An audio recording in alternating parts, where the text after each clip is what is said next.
Bismillah ar-Rahman ar-Rahim. In the name of God, the merciful, the compassionate, peace be and blessings, peace and be upon you all. I'd like to welcome you all in this sixth symposium, in this series of symposia on the experience of Islamic movements in politics and governance. Today, we're going to examine the experience of the Islamic movements in Morocco. We will have 4 speakers who are going to talk about 4 various topics in this session. This is the 12th of its kind. In January, we started with Sudan and Egypt, and then in February, we talked about Tunisia and Iran. And this month, we had the 5th symposium in which we talked about Jordan, Kuwait, Iraq, Saudi Arabia, and the UAE. And the day before yesterday, we talked about Libya. Yesterday, we were talking about Algeria, and today we talk about Morocco. The first paper is going to talk about the Islamic movement in Morocco and its evolution. It's by Dr. Bilal At-Talidi, who had his PhD on contemporary reformist movements and a critical study of the crisis of intellectual projects. He has other degrees and a diploma in Islamic studies in jurisprudence and jurisprudence origins. He was formerly the head of the scientific affairs in Nama Center, and he's also a researcher in the Modern Center of Moroccan Studies and a member of Islamic Studies Center in Morocco. He has many publications, including Islamists After the Arab Spring, the Third Reformist Wave, Islamists and the US, and there are many other studies and publications. Particularly, I noticed more than one study about Ismail al-Farouqi, may he rest in peace, as well as other books about Islamic thought, such as about Shura. The second paper is going to be the Moroccan state as viewed by Moroccan Islamists by Dr. Abdelali Hamidine. Dr. Abdelali was born in Fas, Morocco, and he's got his PhD in public law and political science and from Mohammed Khamis University in Rabat. And he talked in his thesis about the constitutional crisis in modern Morocco, and he also teaches in this faculty in Morocco, in Rabat, in Morocco, and he's also a member of the Association of Political and Social Sciences, and he is also a jurist in many journals, academic journals, and he has many published articles and papers on political reform, international and regional relations, including the Moroccan constitution and the balance of power, monarchy and Islamists, and the constitution of 2011 between legitimacy and Islamism, and Arabs and Iran and versus Iran, and many other papers and publications. The third paper is going to be about political and constitutional reform in the experience of Justice and Development Party by Dr. Buthaina. Dr. Buthaina is a teacher of, she studied public law and she teaches at that university in the humanities faculty, social science faculty, and she also teaches about human rights and public freedoms and comparative constitutional systems, and she was also a member of the parliament until 2021. And she was a former president of the Equal Opportunity Committee, and she is also a former member of the Arab Parliament's members, and she had union, and she has many published articles and papers, including constitutional reform, the democratic transition, political participation of women, among other papers. And she also has a book called Development in the Arab World, the Case of Morocco, and another study about Moroccan elections. The fourth paper is going to be about the Justice and Development Party by Dr. Salman Bounouman, who is a teacher of political science in Sidi bin Abdullah University in Morocco. He has a PhD in political science from Hassan al-Thani University in Casablanca. And he is also a member of the Arab Council for Social Sciences, and he is also the editor-in-chief of Awasir magazine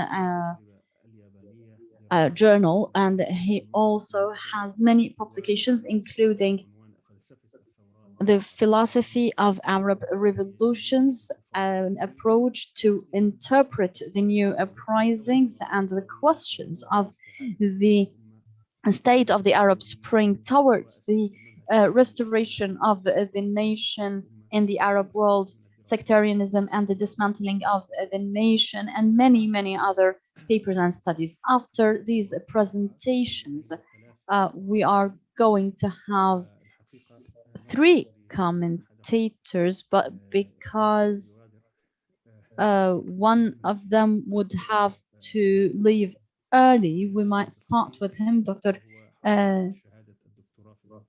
Munshi Abdul Hafiz has got a PhD in public law, and also he studied.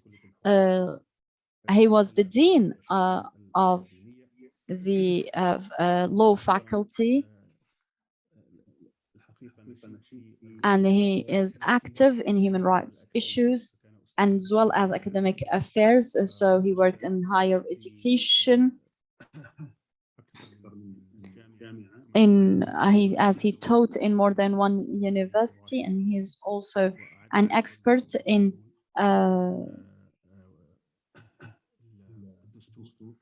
where he issued studies about the constitution and constitutional reform, and he is also a member of the Studies Federation about democracy studies. After that, we're going to have a comment by Dr. Isam Abdel Shafi, who is the head of the International Relations faculty in Turkey and the head of the Egyptian Strategic Studies Center. He's got his PhD from Al-Azhar in political science. He was a former researcher at Al Jazeera Studies Center, as well as in the Studies Center of Doha. He worked in multiple universities, including Alexandria's, the 6th of October in Egypt, and Sakarya in Turkey. He was also an associate professor of political science in Cairo. Finally, we have Dr. Musab At-Tijani, who is the professor at Sidi bin Muhammad Abdullah University in Fas, Morocco, which is a multidisciplinary faculty. He is also a teacher of constitutional law in the same university, and he's an expert in participatory democracy and the executive manager in the Studies Center on Democracy and Political Participation. I would like to welcome you all, and I thank you so much for accepting to take part in this important symposium about the experience of Islamic movements in Morocco. Let's start now with Dr. Bilal Al-Talidi. The floor is yours, sir. In the name of God, the merciful, the compassionate, may praise be to God, and peace and blessings be to his prophet Muhammad. I would like to thank Dr. Sami Al-Aryan for inviting me to this symposium, which seeks to study an important aspect of the history of Islamic movements and their evolution and approaches in interacting with the political context and the crises, as well as the progress and the stumbling blocks that they faced.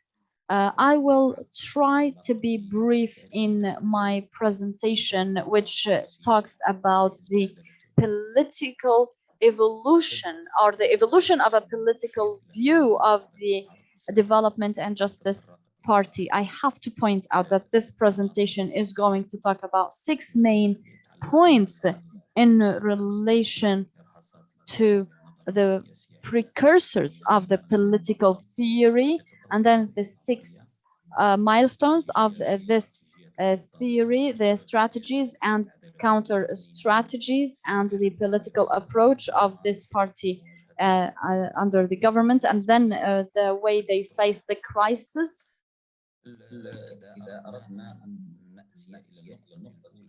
If we are to start with the first point in relation to precursors, there is always a question in relation to the emergence of the Islamic movement and whether it was an extension of the Moroccan reformist movement, which faced the colonialism, or was it an organic extension of Islamic movements in general in the region? Of course, some of the leaders of Islamic movement in Morocco say that it is a movement that is a natural extension of the national movements, but many of its rivals or adversaries say that it is not an organic extension, and it is an extension that belongs more to the east than to the national ground.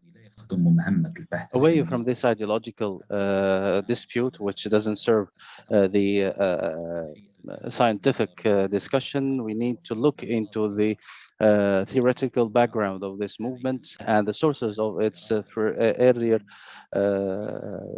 thoughts, or sources of its thoughts, because this will make it clear the relation between the nationalist movement and the Islamic movement, and specific the Muslim Brotherhood. So if we move to the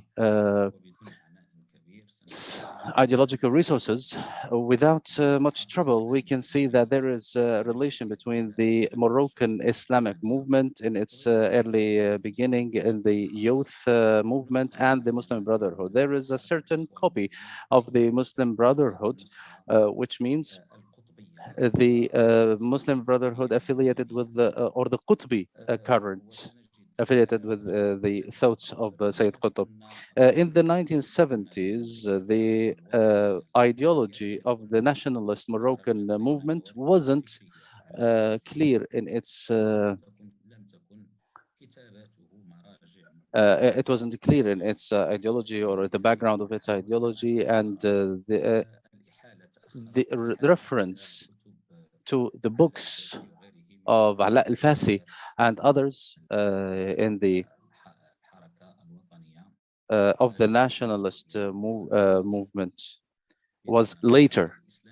We can say that the Moroccan Islamic movement was related with the ideological resources of the Muslim Brotherhood, specifically with the resources of Abu al-Ala al-Mawdudi and Sayyid Qutb in specific, not necessarily meaning that there is organic extension between the Moroccan Islamic movement and its counterpart in the East. It is true that there were members that were affiliated with the Muslim Brotherhood in Morocco, and they had good relations with the Islamic movement in Morocco, like Omar Bahauddin al-Amiri or Saleh Abu Ruqayq, or even the diplomat politician Tawfiq al-Shabbi, which who is well known. But these relations, at best, they were relations related at the level of thoughts, but not at the level of organization. So we are speaking about the independent affiliation of the Moroccan Islamic movement, however, affected with a certain current or a certain copy of the Muslim Brotherhood. And here I mean the Sayyid Qutb, especially his books, and the Shadows of Quran and landmarks on the way, معالم على الطريق and ظلال al-Quran in Arabic. So if we speak about the history of the Islamic Shabiba or the Islamic youth, there is a different narrative. There is a narrative that speaks about an authentic Islamic movement with its ideological resources and ideological background. And there's also a narrative that was provided by the founders of this movement. We are talking about an internal political dispute within the leftist movement. The source of this uh, dispute was about the linguistic and cultural roots between a francophone secular current and an Arabist Islamist current. And Mr. Al-Muti' represented that Arabist Islamic current, and that current didn't found itself actually in this movement. So it justified the call for the establishment of the Ashabib al-Islamiyya or the Islamic youth movement to be founded. Of course, this narrative is related to the local or the domestic narrative context, and there are other contexts that are related to the setback of Palestine or the Naksa and other contexts that has to do with the developments with the imperialist movements, and that was we can find that with what was written by Francois Bourgas when he spoke about the development of the Islamic movement and under the or in the context of the advancements of the imperialist powers. So to speak about the context of this movement, we can say that in the early days of the Shabib al-Islamiyya, which means in the early 70s, it was a da'wah movement calling for reforms and with the advice. But the later developments that are related with the conflict with the left and with the consequences thereof, which is the assassination of Omar bin Jalloud in 1975, the question was raised whether this movement is a da'wah movement or this is a movement with a political prospect. This assassination, of course, led to internal dispute within the Islamic movement and led to what we can say or what we can call in our literature the fitna or the strife in the 70s, which was caused by the discussion of the track of this movement, whether it is a da'wah and reformative movement, or is it a da'wah, is it a political movement, and what does it need, and whether there are things that are hidden from the grassroots or the constituency of this movement or not, and what is needed to happen in this phase and the coming phase, and whether the grassroots don't have the right to know what goes in the minds of the leadership of this movement. So this strife continued from 1977 until 1981, which led to a split from the Shabib al-Islamiyya in 1981, where the Islamic group or the Al-Jama'ah al-Islamiyya started, and they made revision of a number or a set of thoughts and organizational and structural aspects. These revisions were detailed in my books, the revision of the Moroccan Islamic movements.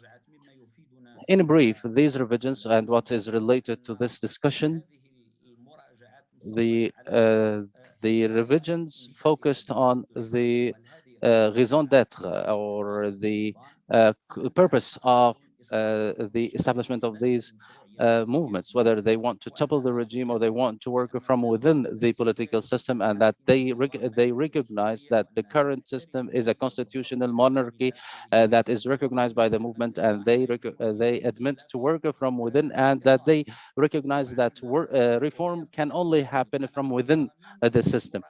Or from within the regime. And this revision led to their perception of the state, political parties, and the Islamic parties, because in the experience of Al-Shabib al-Islamiyya, or the Islamic youth, there was there are discussions that believe that the Shabib al-Islamiyya has the truth, or the true narrative, and all Islamic movements should join this group, just as we see in the literature of the literature of Sayyid Qutb and how they were applied in the Moroccan context. Now, if we want to look at the development of the political structure or thoughts within the Justice and Development Party, there are five phases.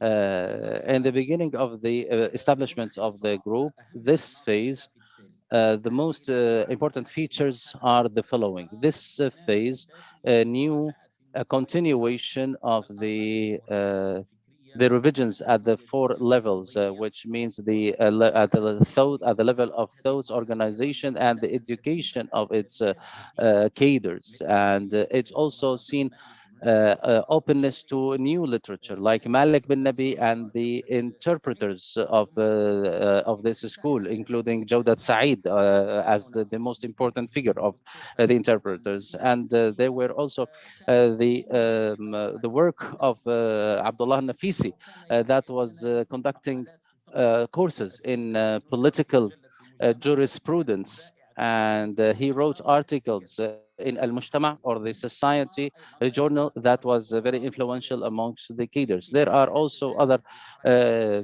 points that are related to openness to other political or Islamic movements, like that got into governance, like, for example, the Islamic movement in Turkey, the Islamic movement in Tunisia, then the Islamic movements in Malaysia, Indonesia, and they also contacted with the Islamic movements in the different conferences that were held here and there. So in this phase can be titled as the beginning of the uh, giving the roots of the political participation, because there was a religious culture that makes the political practice or label it as haram or forbidden by virtue of religion, and makes that banned for the Muslims or the good Muslims to participate in politics. The second phase, we can say that it is in the started with the 1990, and in this phase, we can say that the first document, or the first political document, appeared, which gave the authenticity or gave background for the political participation. This paper or this document matured until 1997, and there was heavy discussion or heated discussion until it reached the final version that it appeared with. It included the four main points. The first point was about the importance of political participation. The second one, the religious background of the political work. The third point, the purpose of political action. And the fourth point is the mechanisms of participation in the political action, which is how to take steps in the political action. So if we want to summarize this paper, it is a crowning of heated discussion, internal discussion, until the movement was convinced with the importance of political participation. The third phase, which was concerned mainly about finding mechanisms and tools for political participation. It was from 1990 to 1999. Or from 1997 to 1999, and this, of course, we can speak about the four bargains, or the four the bets that made by the document, that if the first one was about making alliances. The second point was, if these alliances failed, so will some members be elected or nominated as independent figures, or based on other things? And if these three steps failed, the fourth step will be made, which is the movement will become like a lobby uh, in the politics. So working on these options, I started with the 1999, and there was thinking started to appear to found a political uh, party. And here, of course, we are talking about two factions. We are the Al-Islah movement and another movement, and each one presented a paper about the political party. The first one, the National Renewal, or Tajdid al-Watani, presented its paper, uh, or for example al-wahda wa tanmiya, or the development and unity, that provided its paper as well. The this step failed because the authority worked decisively, so they moved to the second phase, which is calling for bilateral discussions with some parties to see any uh, options that can be approached, and which party is closer to reach consensus with the or that is in line with the background of the movement. So they started with the Independence Party because it was close to the Islamic movement. Then they started talked with the alliance of the popular uh, parties, and then when these talks failed, they went to the Democratic Popular Party. The third step was they relied on, and if, although at a later stage, the movement started or went to the a choice to nominate some of its members as independent figures. The fourth step was about securing a political environment and to find entry points for political participation. Here, we need to say that the extraordinary conference that was held by the Constitutional Democratic Popular Movement, there was disputes before that conference between the two components of Tawheed and Islah, or the Unity and Reform movement, and the dispute was about whether the political participation was a priority at that time or not. Then the choice of political participation was passed, and the party faced several problems, starting with their position from the constitution, then the collective um,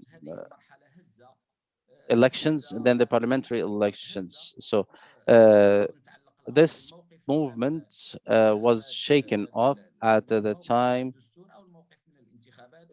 because of the positions from the constitution and the parliamentary elections. And then it was accommodated by depending on participating in the elections with independent figures after Dr. Al-Khatib refused the political participation at the time. And after and his position was to vote with no to the in the referendum to the constitution, whereas the movement at large thought that they should vote with yes to the in the referendum of the constitution. In the next phase, then we can talk about a smooth political work and looking for a political identity. And here we are talking about the first parliamentary experience, which was in between 1997 and 2000.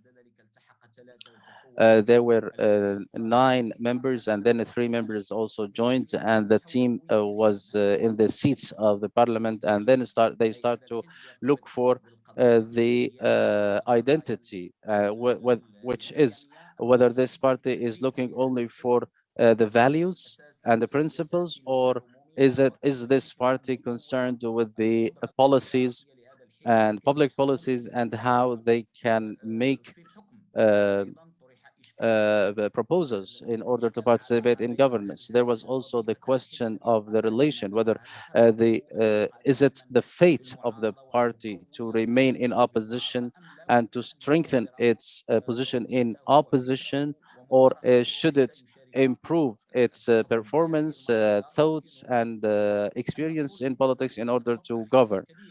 There was a big dispute within the party about the political track of the party, whether it's going to support the government, which is the preparation for a comingest phase, which is participation in governance. And there was opposition to this step to remain in opposition. Of course, these disputes took several shapes. First, for example, there was the criticizing participation, which or criticizing support, which meant that they will participate, but they will criticize the inappropriate phases. And there were they quickly moved to the um, advising opposition. Even the terminology that they used, they wanted to keep strings between them and the government, and they didn't want to be in enmity with the government.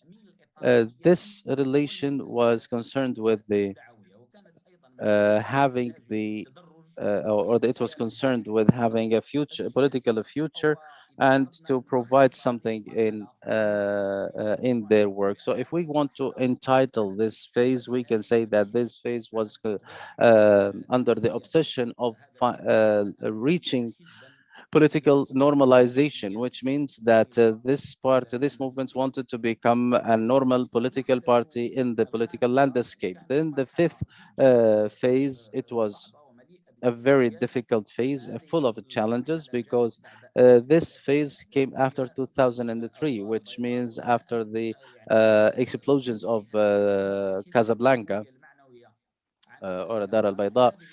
So in this period, the party worked hard to develop its political discourse and to find answers for the societal project, looking for or studying well the answers about the relation between religion and da'wah and politics. At the time, the first or the early terminology were developed, which meant that this was a civil political party with an Islamic background, and that it works on the public policies, and it doesn't work in dawah, and it doesn't adopt the dawah approach in its political performance. And its political position was very clear, that it is in the opposition, so it is not a critical supporter nor an advising opposition, but it is an opposition party. Then they had some discourse about the relation between religion and the state, and about the background, their background or terms of reference with democracy and with liberty, as well as these problematic terminology that used to be raised in all of the Islamic movements. Here, a very important development happened.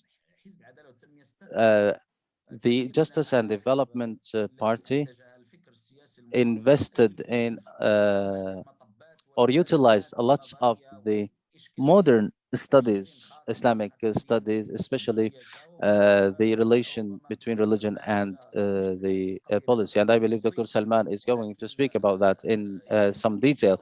But I will only point out here that the answer that Habermas provided about the relation between religion and the politics, and that a political party within religious backgrounds can develop its ideas that are inspired by religion within the public policy. This answer was utilized smartly by the Justice and Development Party in order to develop its own political discourse. At this point in time, it developed its literature in order not to focus on the differences in its school of thoughts and or the madhabi differences, and it started to work more on the public policies in its electoral programs. The sixth phase, which is that we can say that it started with the year 2008, the period of the democratic struggle. And here the Islamists had answers about the position of the party and its relation to democracy and um, the entry points for public policies in its options, and they worked on or they talked about the relation or defined the relation between the dawah practice and the political practice and their relation with democracy, etc. And they focused on defeating or combating corruption and monopoly. So the main purpose or the main mission for them was fighting corruption and tyranny. They built a map of alliance with the democratic forces in order to implement these principles or these points. And if we want to speak about the strategies and the counter strategies uh, that were found, we can say that we can see that there was a kind, from the side of the authority, there was kind of trying to accommodate the political parties at that time. In 2002, we can speak about legitimization and integration in exchange of the political control or the political obedience. So we can see that there were mutual or common grounds between the state and the government. So the state wanted to accommodate for the Islamists, and the Islamists wanted to have the political calm, smooth work in the state institutions. At the time, because there were change in governments, so there were the first elections that Morocco will know under the rule of Muhammad VI. There was legitimization of the Islamist, and the state worked on the well-studied integration of the Islamists, and the Islamists wanted to turn into a normal political party. The phase of 2003 to 2000 or after 2003 and after the explosions of Casablanca, there was the counter strategy was to limit and contain the Islamists, and the Islamist strategy wanted to have a position in the political arena in order to provide their prospects about politics. In the period between 2009 and 2011, the beginning of the Arab Spring, the Islamic movement knew well how to benefit from the democratic movements in the Arab world in order to move forward and to take the leadership of the political negotiation in order to formulate an answer to the Arab Spring. From 2012 to 2017, containment of the popular of the repercussions of the popular movement. That was the strategy of the state, and the Islamists wanted to participate in governance, and they thought that if the reformative willingness of the monarchy is in line with the willingness of a change of the people, they can defeat corruption and the uh, monopoly of governance. So if we want to summarize these phases of the Justice and Development Party, we can see or we can say that when this party participated in governance, they started to face many questions. I will try to summarize them. First of all, the function. Dr. Bilal, you have only 5 minutes left. So the purpose or the function of the party, does it want to strengthen itself or to reform the state? And can it present itself as a party as a cause to reform the state? The second question was the relation with the monarchy institution or establishment, which means boosting the confidence with the monarchy establishment might lead to weakening the party and losing it. So the third question was to what extent the party can move towards dismantling the governance and move towards the transparency and openness, and whether there are steps for well-defined steps for this option, or are they going to move blindly without any knowing where that will lead. And there was also a question whether the government experience and will be ensured to continue at any cost, even if that means that there will be concessions that will weaken the partisan work or the partisan project. The other question is about the democratic reform and what are the priorities of reform.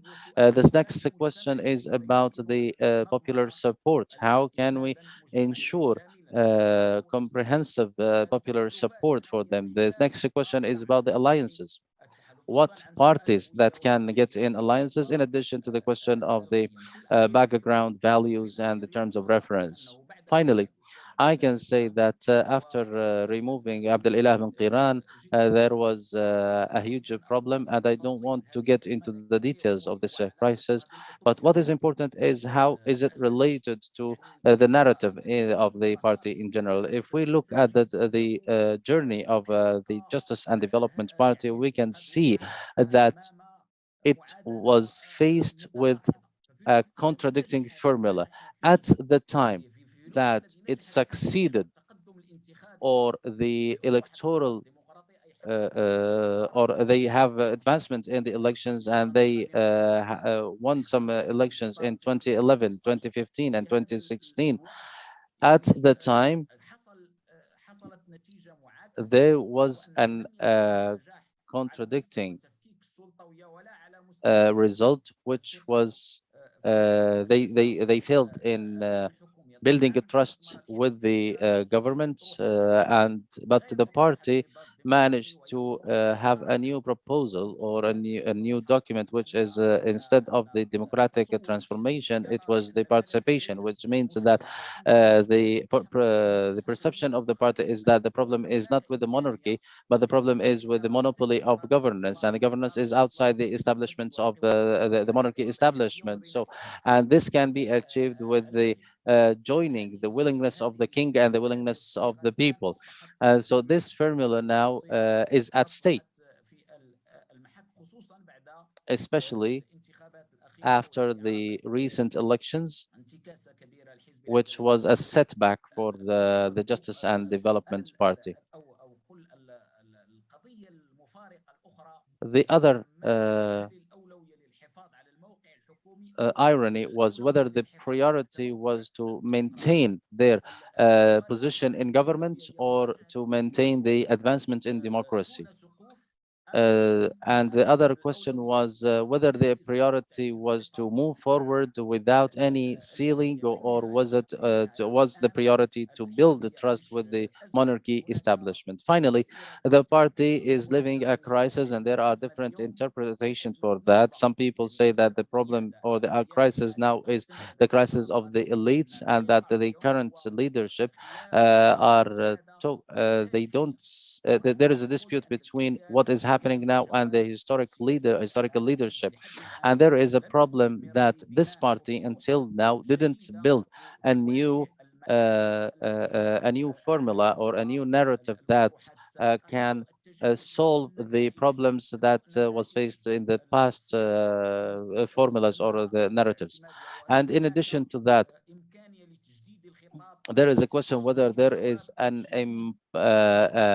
possibility to renew the answers that they provide, or does it require to build the narrative from scratch once again. So far, the horizon is still closed, and uh, but there is no prospect for finding answers for that, because uh,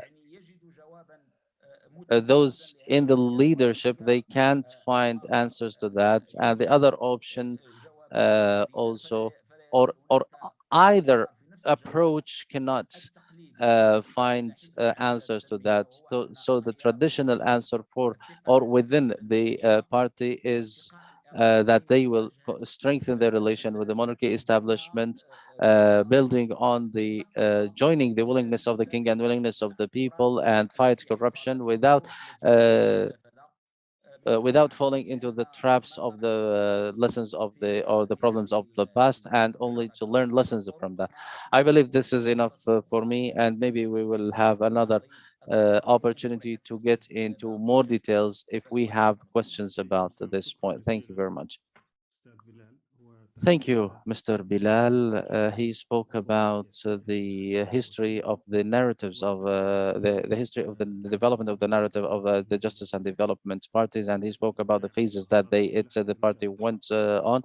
He spoke about the early establishment when it was founded, and there was a question whether the movement was an extension of the national reformist movement, or it was an Islamist movement, and the uh, or it is a split from the reformist movement. Their enemies used to say that it is not extension of the national movement, and he said that in the beginning there is a relation between the Shabiba movement that was representing the modern Islamic movement, and with the Muslim Brotherhood, especially in its Qutbi approach at the level of at the level of thought. So throughout the 70s, there were no or most of the writings, especially Mr. Ala al-Fasi, they were taking their narrative from Sayyid Qutb and from the Islamic movements, or Abu Ala al-Mawdudu, and even if there is no organizational relationship. The history of Shabib al-Islamiyya, he says that there is a narrative about the authenticity of this Islamic movement in terms of reference, and there was a conflict in between two factions, one Arabist Islamic movement and another one of Francophone secular one. So the Islamic current couldn't stay in that movement. So they moved and to start with the Shabiba al-Islamiyya movement in the 70s. It was a Dawah movement, and after the assassination of 1975, there was a strife between that started in 1977, and there was a dispute about the narrative of the or the track of the movement, whether it is a dawah or a political one, and what is the relation between the grassroots and the leadership. This led to a split, which led to the establishment of the Jama'ah al-Islamiyya, or the Islamic group, which made revisions about its education, literature, and books that are present. So the purpose of the movement was focusing on major questions, whether they want to change the monarchy, or they want to reform it, or to reform the regime under the constitutional monarchy that they have in Morocco, as well as their perception of the political parties and governance. Al-Shabiba movement thought that they wanted to change the governance radically, and after 77, there was a continuation of the dynamics of the revisions, and they were open to new literature like the Malik bin Nabi Abdullah Nafisi, and the interpretation of Jawdat Said of the Malik bin Nabi thoughts. And there was a phase of the beginning of the authentication of the movement to participate in politics. And in the 90s, the first document appeared that gave roots for the or terms of reference for the political participation, including a religious background, and how and what are the mechanisms that will be used. This was based on some revisions about the participation in that phase. The third phase came after 90s, or after 1990, when the movement had several options according to the political context, whether to establish a political party, go into alliances, nominate figures as independents, or to become a lobby. They tried to become a political party through two factions, but it failed. The authority rejected them. Then they moved to the second step, which was opening discussions or bilateral discussions with a number of parties. This step also failed relatively. Then they participated with independent figures until 1996, when there was a conference and there were disputes about the political points, and there was a shake off of the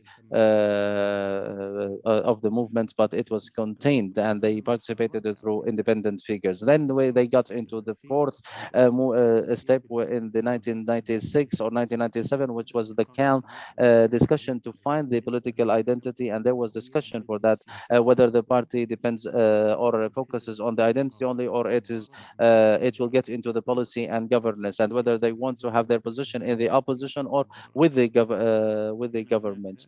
So there were fluctuation between the criticizing or being in the advising opposition, and their they moved from here to there. So the political narrative at that time was only to secure participation, on to have a presence there, or what he calls looking for political normalization. The sixth phase started in the year 2000. It started with the terrorist attacks in 2003 in Casablanca, and there were they tried to find answers or to key questions like the relation of religion with the state, participation in politics, and finding the mechanisms of political work, whether it is a civil political party with Islamic background, and whether they are going to work on politics and abandon da'wah, or they are not going to bring da'wah into their performance. So there was important development, because the Justice and Development Party employed the answer to the relation of the religion and the politics, and it became their terms of reference, and they gave the background, religious background for their work. The sixth phase started in 2008, before the Arab Spring, and we can call it the political struggle phase, and it started with the major questions and finding answers to these questions that were present in the fifth phase. And after that, the speaker spoke about the strategies and the counter strategies between the movement and the authority, that there were a number of strategies that were faced or confronted by counter strategies. And he mentioned that there were mutual or common grounds at the phase between the authority and the movement. And he spoke about the strategy of 1997, when they wanted to contain the movement, and the movement went into the political work, and how to integrate them in the authority, and it became a political movement. And in 2000, between 2003 and 2009, the authority wanted to limit and to eliminate the Islamic movement. But after the Arab Spring, the authority was targeting the Islamists and the Islamists were not making any progress at the point or at that phase. And in 2012, after the expansion of the revolutions of the Arab Spring, the authority wanted to contain the repercussions of this, and the Islamists wanted to participate in governance. With the development of the political theory with the party, the speaker raised a number of questions, and he said, well, and he asked, does the Justice and Development Party want to be part of the government, or does it want to maintain its relation with the monarchy establishment, or even if that costs its relation or its party or its constituency, and how is it going to move in that track without a ceiling, or there will be a limit, a developed plan and specific purposes. He also asked a question about the identity, the terms of reference, and the values. And towards the end of his speech, he spoke about the crisis of the leadership, and that the party was in a contradicting formula, that although it won in the elections of 2011, 2013, and 2016, there was a problem in or some fails, and that the problem was not in the monarchy establishment, but outside that, and that can be joining relation between the monarch the willingness of the king and willingness of the people in order to combat the monopoly of the governance. And then he finished with the questions whether it is going to continue the democratic struggle without any ceiling, and he talked about the crisis, whether it is a crisis of the elites or the leadership, or the problem is deeper than that. Is it a problem of identity and literature? And he didn't answer these questions. He said that they require a completely different discussion. Thank you very much, Dr. Bilal. Now we will move to the second, Dr. Abdul Hamid Ali Din. The floor is yours. بسم الله الرحمن الرحيم والصلاة Thank والسلام you على so much. In the name of God, the merciful, the compassionate, في البداية أنا peace and blessings be upon Prophet Muhammad. I would like to thank SIGA in Sabah ad-Din Zaim University and Dr. Sami Al-Arian for hosting this symposium. I was requested to write this paper about the vision of Islamists about the Moroccan state. There are 3 points I want to make initially. First of all, in relation to the concept of state in the Arab context in general, because the concept itself is very problematic, because the emergence of the state and the formation of the state in the Arab world is different from that in Europe, particularly where it was based on philosophical frameworks and deep thought. And this formation was also accompanied with economic and political and social developments that culminated in the Westphalian agreement that gave rise to the modern state. But with the Arab states, we had the fall of the Ottoman Caliphate and then colonialism, which was experienced by most Arab states, including Morocco. So the modern Arab state is a colonial product that was made by the colonials in their conception of the relations between the rulers and those governed. So the very idea here is that I will refrain from talking about this philosophical aspect or problematic aspect of the concept of the Arab state because some people consider the very emergence of the modern Arab state as one of the reactions to the fall of the caliphate. Actually, the emergence of Islamism was one of the reactions to the fall of caliphate. So from the very beginning, there was a rejection to the modern state and to the concepts associated with it in relation to secularism and the authority of human beings versus the divine. So the concept of the state constituted a pivotal point in the Islamic political thought.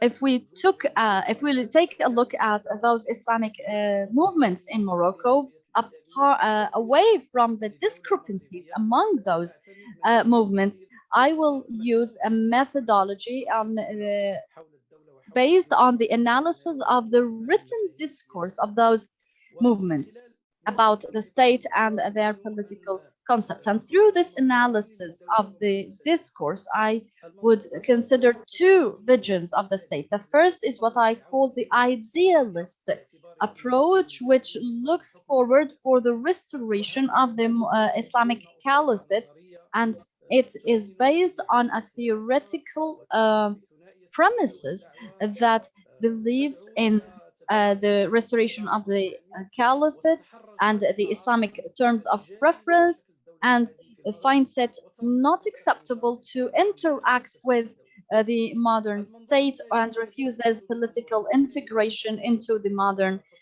institutions and state. The second perspective is the realistic one, which tries to free itself from the idealist point of view and replace it with a more realistic one that is inspired by the ideals, but also accommodates for the modern political reality. and translates this into some constitutional and political demands that can only be demanded once we get rid from the absolute Islamic State concept.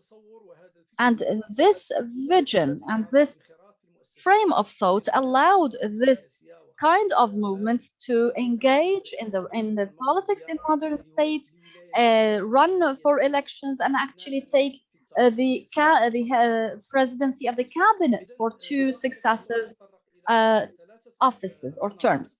So my paper is going to talk about three main points. First of all, the idealist vision or the vision of the justice and the charity movement. The second is the realist vision represented by the justice and development. First of all, in terms of the idealist point of view, العدل والإحسان, or justice and the charity, this view can only be understood within the framework of the thought of Abdul Salam Yassin, may he rest in peace, who had set the theoretical background of this movement. So, and his visions and his political thought were the source of inspiration. And of course, he was a Sufi and he was part of the Buddhist Qadri corner since 1965, although he had some disagreements with the followers of this method.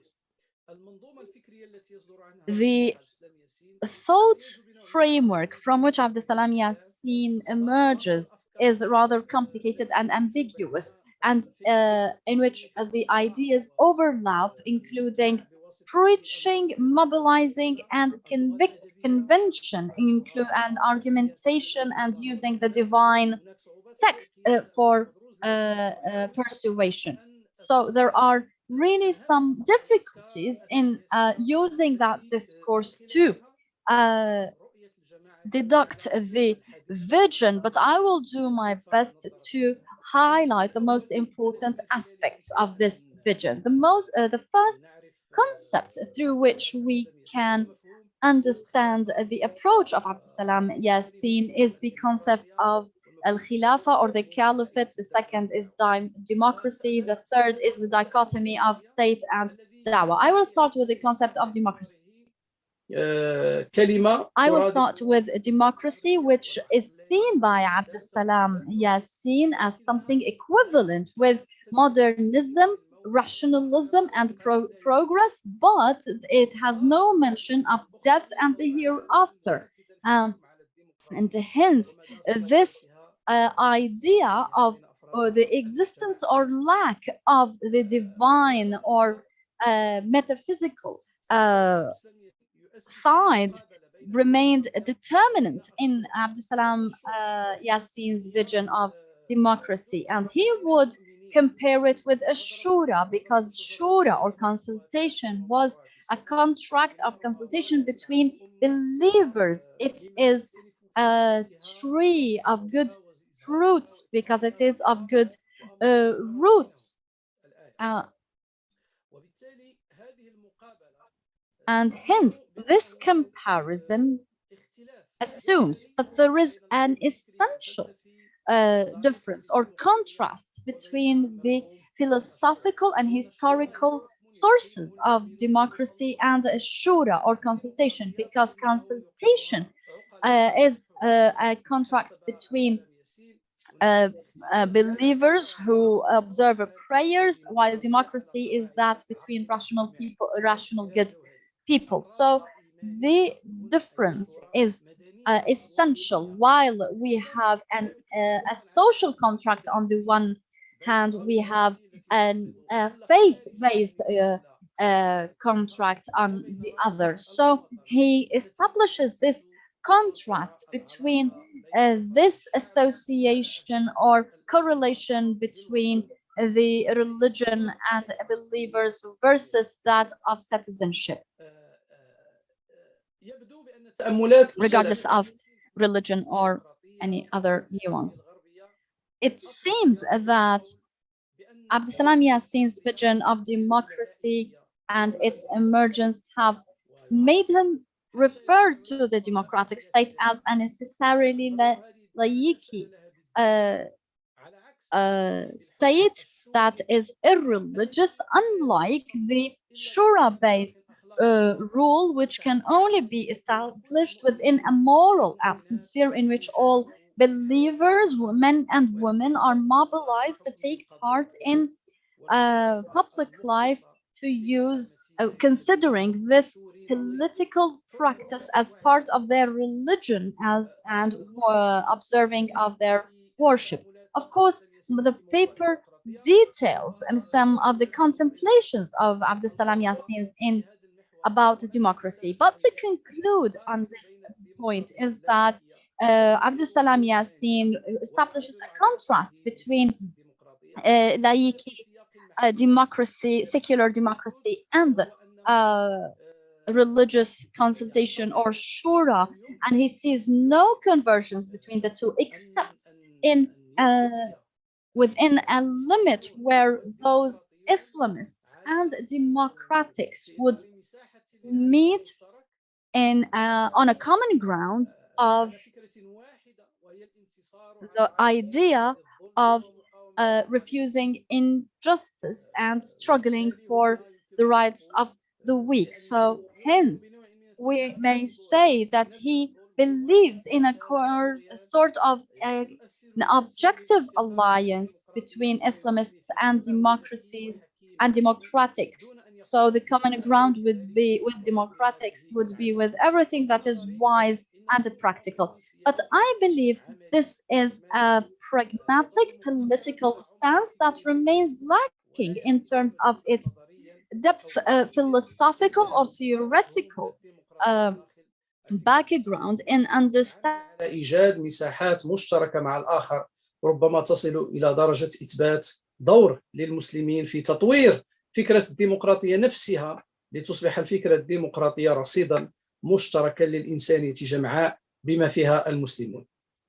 المفهوم الثاني وهو مفهوم حقيقة صعب نوعا ما، وهو ثنائية الدولة والدعوة عند الأستاذ عبدالسلام ياسين.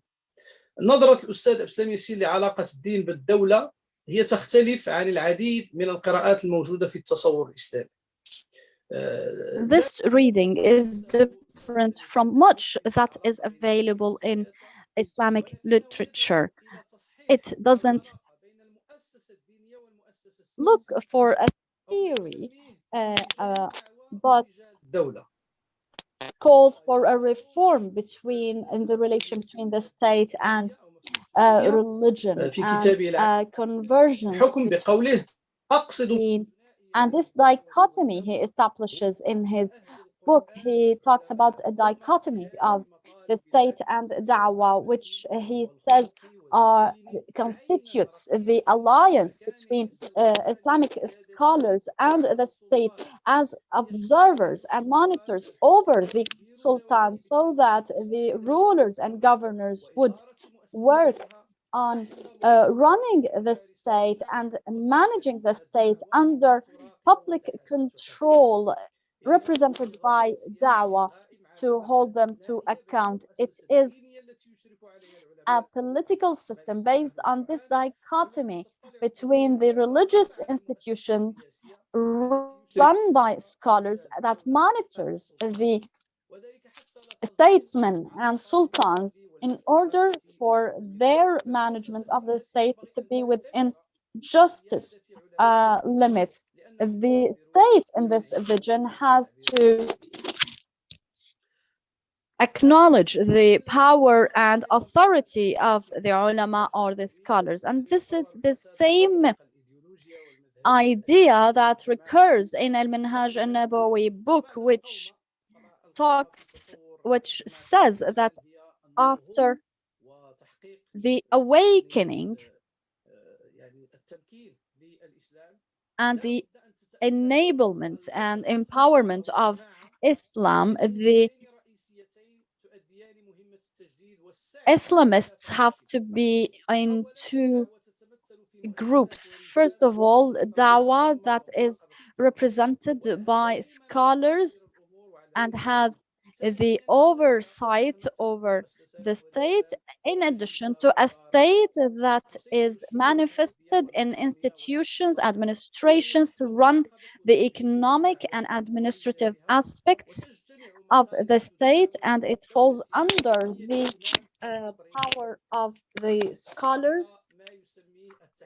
العام والخليفة بعده هو الذي ينسق ويأمر. And then the caliphate afterwards would have the decision-making power. Dr. Ali, I wanted to tell you that you have passed half your time and you're in 1/3 of the paper yet. I think the second concept that I wanted to present is clear, and I don't want to discuss in much detail the realism of this idea. The third idea was the concept of caliphate, which is based on an important issue, which is the distinction between ruling governance and caliphate, because the governance is based on the sword, while the caliphate is based on an agreement between the people and the caliph. And he refuses to call the Abbasid and Umayyad caliphates because he believes that was a historical mistake. He calls for looking for the caliphate as a historical necessity for Muslims. However, although he uses this term very often, we fail to find an accurate, detailed definition of this concept, the caliphate, in the writings of Abd al-Salam Yassin. But ultimately, what he meant was the approach of governance of the Prophet Muhammad and the Rashidi caliphs after him. This vision through these three elements had their bearing and impact on the approach or the vision of this group to the state, making their vision a bit ambiguous, making them reject dealing with the modern Moroccan state and interacting with the political order. So there was no political approach or proposition under the current context, and how these concepts can be translated into within the context of modern governance. Now, to go to the other concept, which is, or the other type of visions, which is the more realistic, that of a Tawheed and the Justice and Development Party. This vision was based on a critical reading of the Muslim evolution ever since the Rashidi Caliphate. So if we look at the political vision of a Tawheed and al-Islah and unification and reform movements, their views were based on the criticism of parts of the.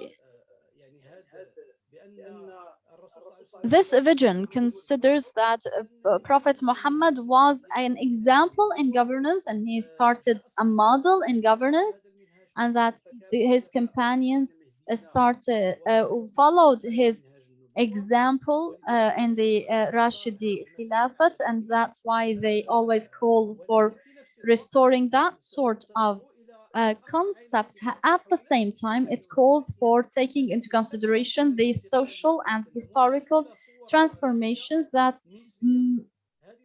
provided for new relative forms, which may not be totally within the example, but can move within the framework of Islam. Hence, a political system can be developed in a way to establish good governance, or the Rashidi governance.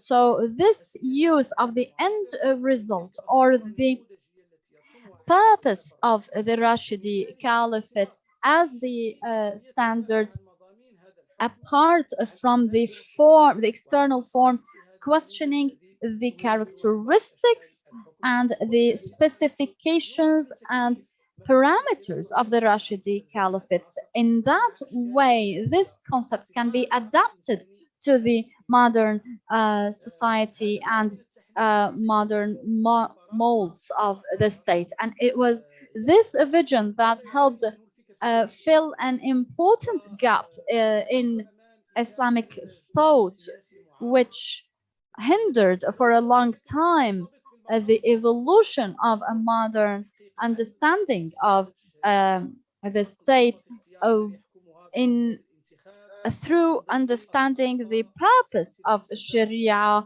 and how it can be practiced within those contexts, the right to oppose, good governance, management, separation of powers, etc. And Dr. Muhammad al-Raisuni, the former president of this movement, considered that Khilafah or the Caliphate was one of the terms that should not be used in itself to express the form of the state, and that the principles and purposes of the state, whatever it is called, are the essential issue. And also the former Secretary General of Al-Adala wa Tanmiya, or the Development and Justice Party, said that the Caliphate only describes a relation between the rulers and the ruled and does not necessarily give a specific mold for the state.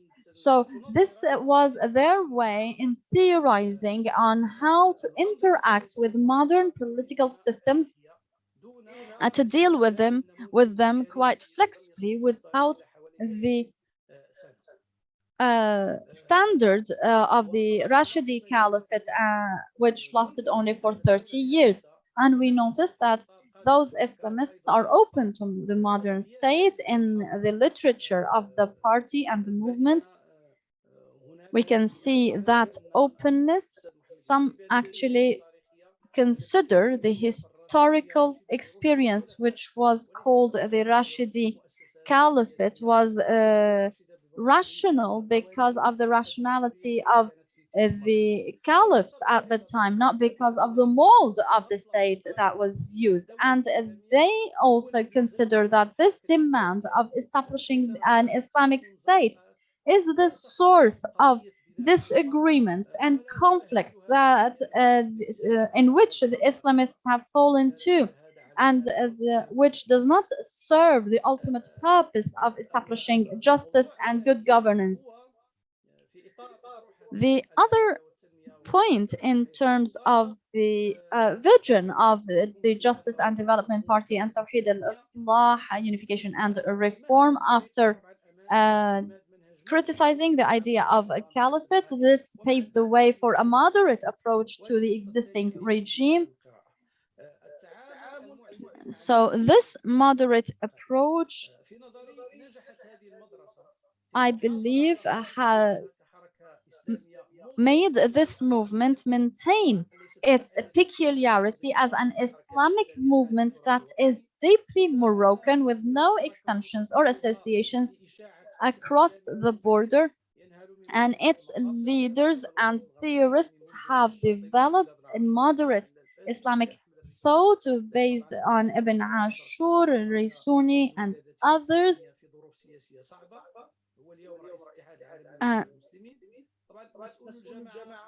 Of course, the leaders of this movement make no secret of being inspired by the other Islamic movements, including the Muslim Brotherhood internationally. But what stands out is that this movement describes itself as a civil framework which seeks to uphold religion with the individual, the household, and the state. And it is this concept of upholding religion that needs to be considered, because it is the corresponding term to the upholding or the establishment of the Islamic State.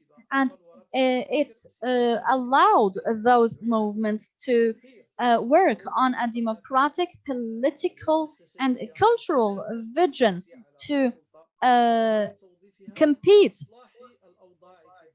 for power within the framework of cooperation with all institutions rather than within a logic of conflict. Hence, all the literature of the movement was adapted to this idea of moderation and cooperation. And it can be said that this party took strides away from the slippery slopes to which other Islamic movements have fallen, and despite their Islamic character, they have taken up a purely political agenda, and their demands were about the reform of public finance, positively interacting with institutions, combating corruption, and they also advocated for the ratification of many international conventions, particularly those related to human rights, including, in addition to many other things that make those parties actually civil movements, while maintaining with their political agenda, while maintaining their moral standing and Islamic background. The conclusions. The first conclusion is that we have to acknowledge that there is a relative success from the relative perspective of political integration, and that was due not only to the vision of the movement and the party, but because of objective facts such as the openness and plurality that was established in Morocco for a long time with the elections and since 1962, despite the various problems therein, but at the end of the day, they remain a token of the existing plurality in the political system. And also the other thing was related to the monarchy system in Morocco, which is a common ground almost for everyone, which allows Morocco to have the strategic role of being arbitrators, at least the king being arbitrator in some regional issues, and also the role of the army, who is neutral, and also that the religious character of the state is established in the constitution. And this plurality and openness since the beginning, since the independence of Morocco, created an atmosphere which was moderate and open to participation, unlike other regimes in which the Islamists were regarded as adversaries. The other conclusion is that this call for not asking for the establishment of the Islamic state made those parties focus on the prerequisites of making the modern state appropriate and meet the requirements of Islamic legitimacy, and also especially that the constitution already stipulates that Morocco was an Islamic state, and that it is the religion of the state, and making the shock of the fall of the Ottoman Empire having much less of an impact on the on Morocco than other Arab states in the East. The third point is that solving this problematic issue on the question between the relation between religion and the state and dawah and the politics has helped this movement move forward and allowed it to interact positively with much of the political context, not only theoretically, but also through practical engagement, through the experience of freedoms, human rights, and other calls which were experienced and tested in the experience of this party and Islamic movement. The next point is that the Justice and Development Party is one of the political parties with an Islamic terms of reference, which succeeded to develop a political discourse that distinguishes the da'wah aspect from the political aspect, and maintains that a political party is a political tool for to serve the interests of the people, and that it is supposed to manage and govern, whether through government or through opposition, the interests of the people. The next point is that the approach of the Justice and Development Party is based on their understanding of institutions in politics, because they believe that institutions are supposed to be responsible for political and economic and social um, development. Hence, they advocate the development of those institutions and democratic institutions, because they are the peak of a human evolution in terms of mode of governance, while at the same time in Morocco and in the region in general, political stability needed to be maintained through national consensus or agreement to guarantee developing a democratic transition and a political experience that is not precarious and that does not reinforce the existing radicalization or polarization. This is what they tried to maintain, even if that meant coexisting with some flexible authoritarianism, while maintaining their demands on gradual evolution towards democracy and freedom and human rights. Thank you so much for listening. Thank you so much, Dr. Abdelali Hamiddin. He talked about the concept of the state, which is a problematic concept in modern Islamic thought since the fall of the Ottoman Empire or the Ottoman Caliphate. Unlike the European state that emerged from the Westphalian agreements, the Arab state was different, and he talked about two perspectives: the idealist used by Justice and Charity Party, and he talked about democracy concept for Abdeslam Yassin, who was the first theorist for this movement, and he talked also about the concept of caliphate, democracy and dawah versus the state. And in view, he said that Abdeslam Yassin established a dichotomy or a contrast between shura and democracy, and that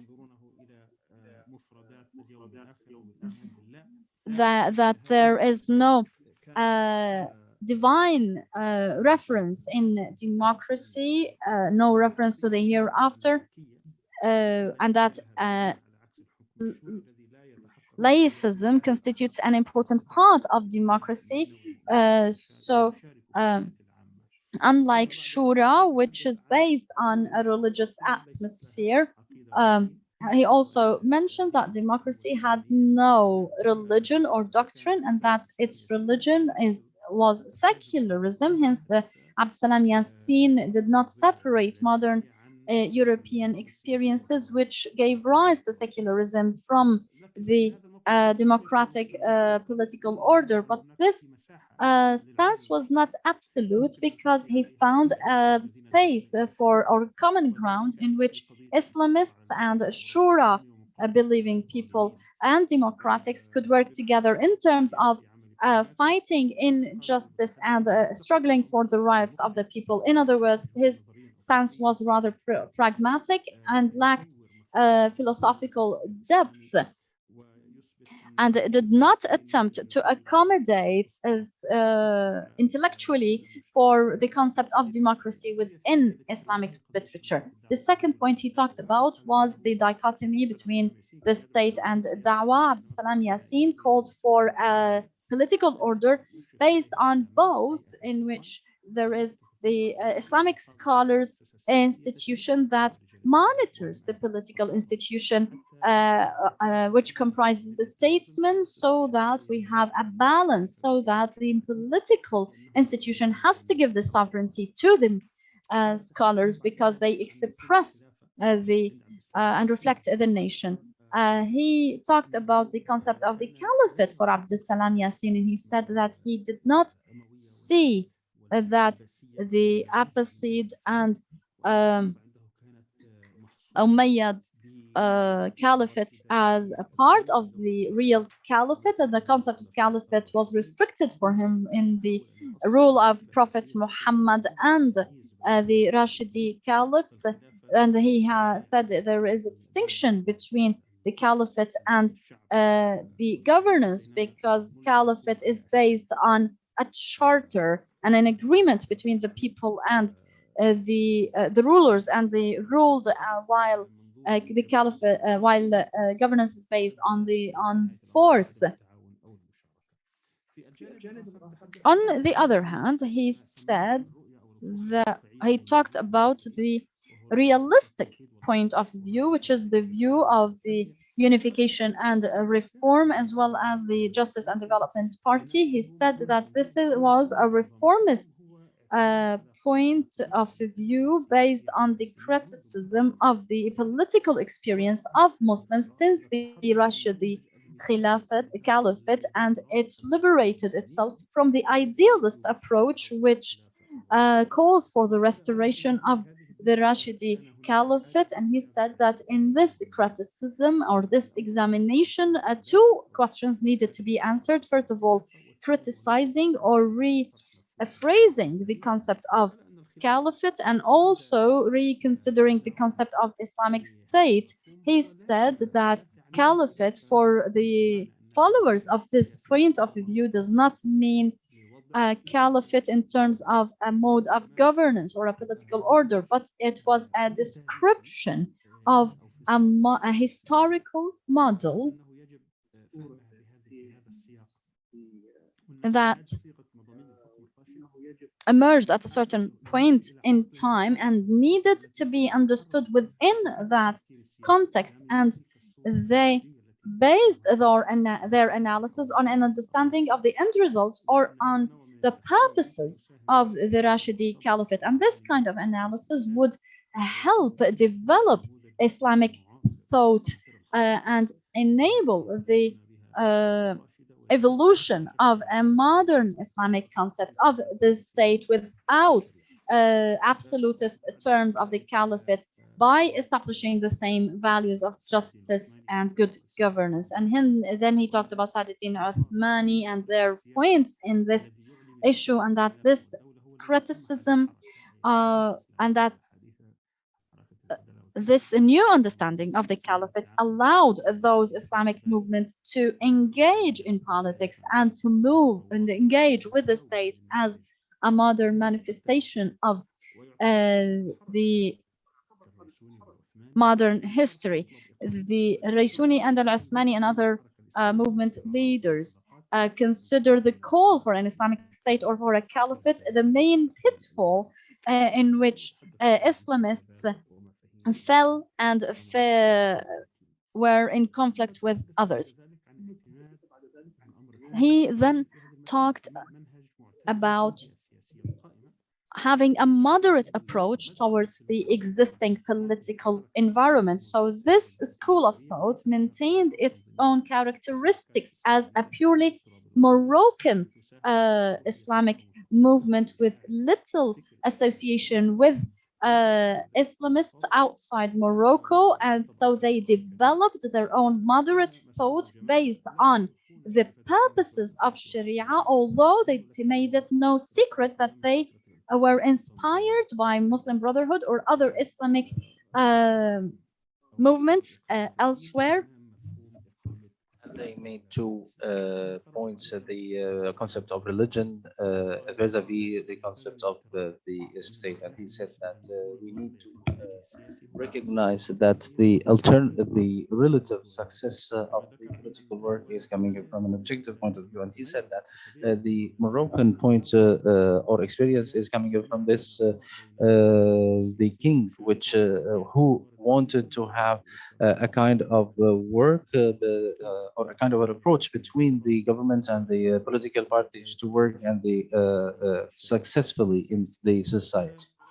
He said that also that the demand to boycott and the demand to work on the politics is based on the awareness or coming from the awareness that the roots of Islam is in the Moroccan state for that goes back to 12 centuries ago. So, which means that it's not coming back from the West, but that the Morocco is an Islamic movement, and the Morocco is, and the Moroccan king is the prince of the believers.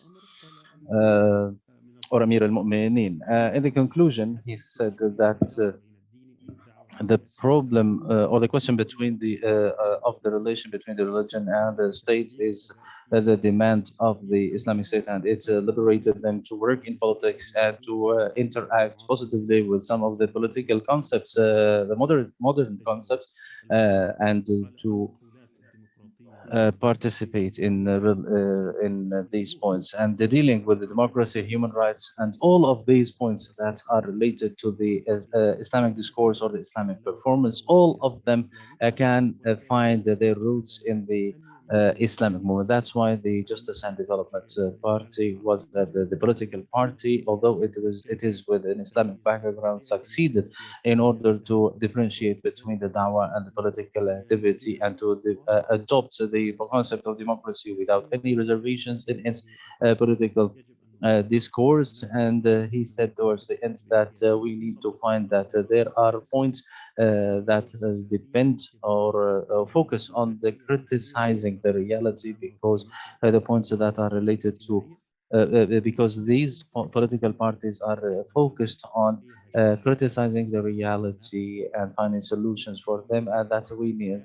There are a number of tools for the democratic environment in order to hold those in government accountable, and that there is one entry point for managing the public affairs, which is the need of democracy as the peak of the civilized or civilization of humanity in order to combat tyranny and totalitarianism.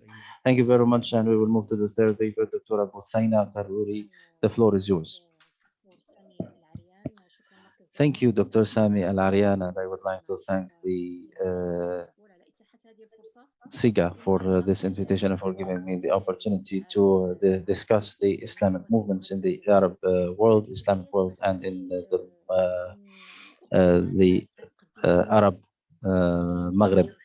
I will start with the three main questions that are related to the constitutional reform in light of the justice and development. First is that the experience of the development and or justice and development party is a controversial point, and sometimes it led the party to improve its theory and its discourse, which means that the engagement with the reality issues and the discussion with other movements made it improve continuously. So the party doesn't suffice with the paper of its school of thought that was issued in the 1990s, but it added to it, and this is the paper of the school of thought, which is the founding document of the party, which speaks about its school of thoughts background and religious backgrounds, and it improved, and it included two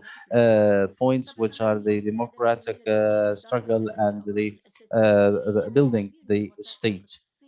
There are a number of detailed points about a number of points that are related either to its vision to the foreign affairs or a number of laws, like, for example, the laws of elections and the law of political parties. Those papers are the founding papers. The performance of the party in politics and in organization also developed hugely in comparison with the second coming of the party in the 1999, and this reflects the dynamic and the flexibility of the party. But as I said, it is the sum of this controversy between the reality and theory, especially when it, as the party spent about 2 decades in opposition, or in its experience as in the government for two consecutive terms, and that's after the attempts of several Islamic parties or Islamic movements that failed to run a government or to be in direct contact with the authority. The third point is related to the internal conflict. The internal conflict that the party, the Justice and Development Party, suffered from since the government blockage and the the establishment of the government by Ben Kiran after he was appointed by the king to find or to create a government. There were problems to find answers, and the party in its the eighth conference the year 2017 could only come up with a paper which is called the tendencies of the faith, which is a combination of the participation for building and the democratic alliance.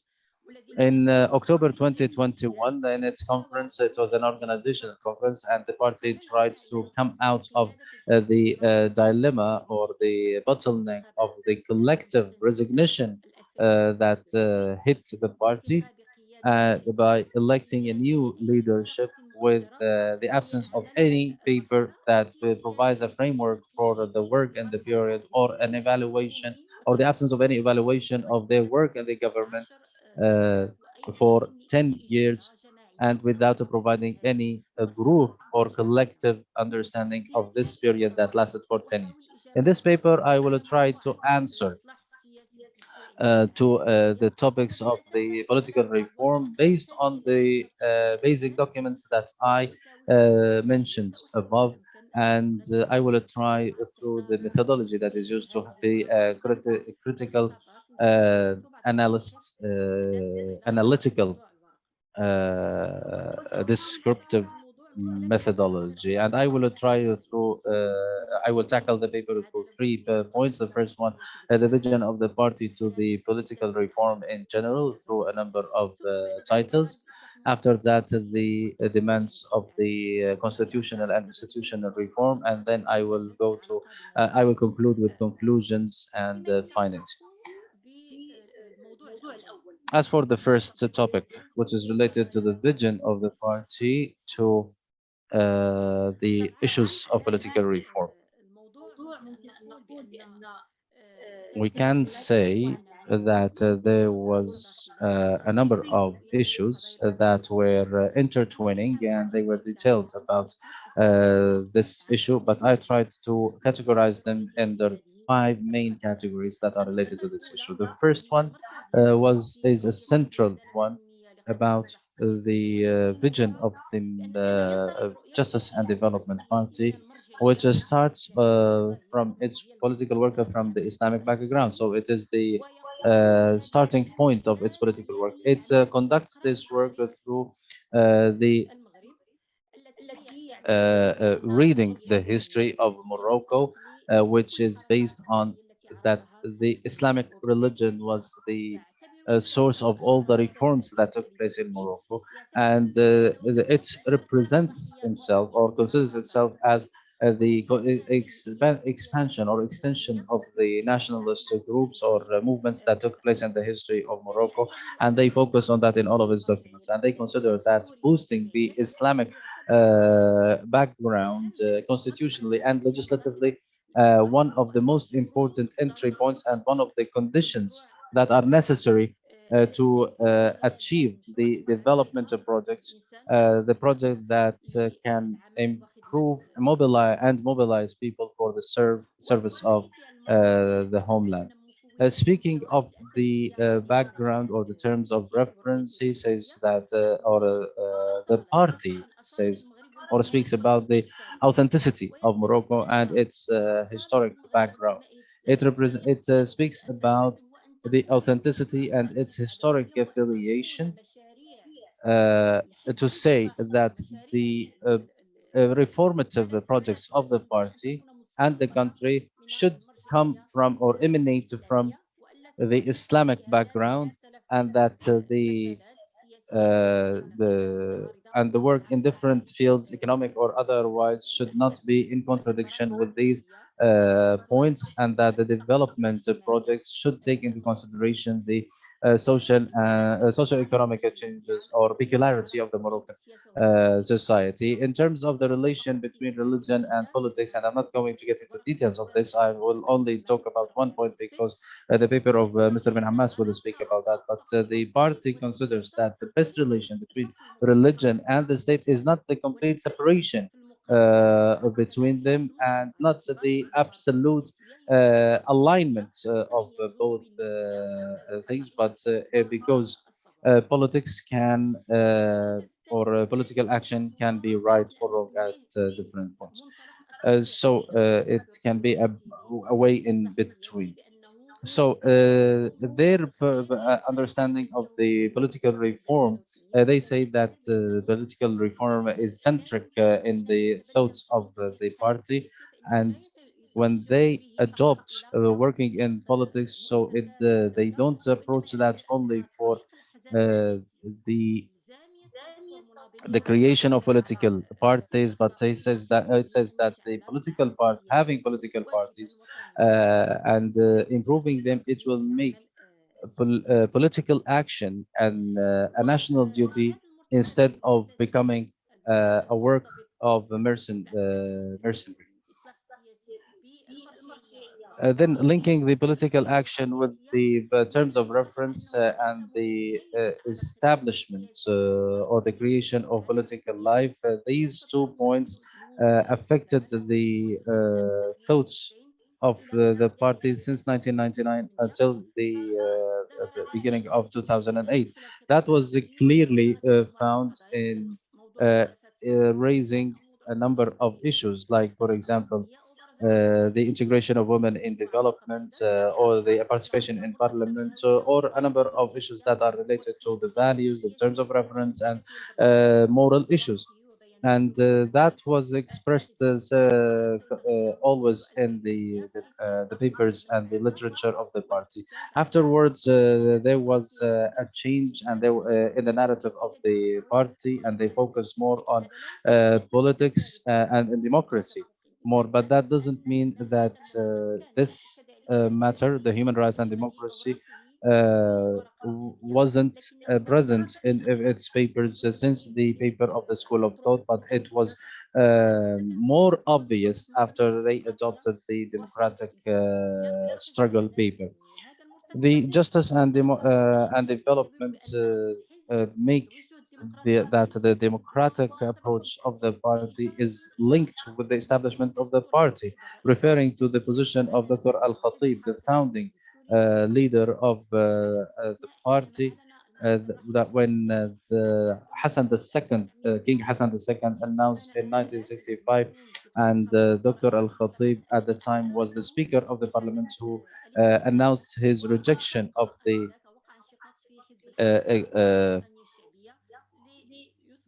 exclusion, and he left the party that he was from, and he became into the movement that became later the justice and development. So it says that at the beginning of establishing the party was a democratic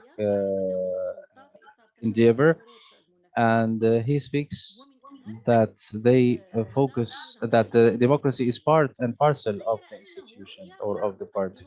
However, the party says links democracy or considers that betting on democracy will be meaningless if it is not linked with the defending liberties and human rights.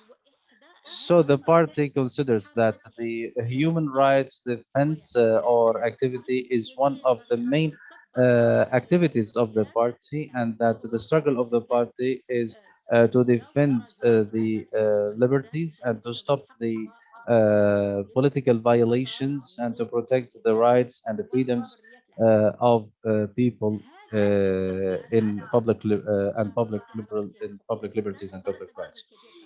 This was present very clearly in the decline that started to appear in Morocco since the beginning of 2008, especially after having a political party from one of the friends of the king. And there was, at the level of human rights, there was some decline. So there was internal discussion in the Justice and Development Party, and talking about the democratic struggle.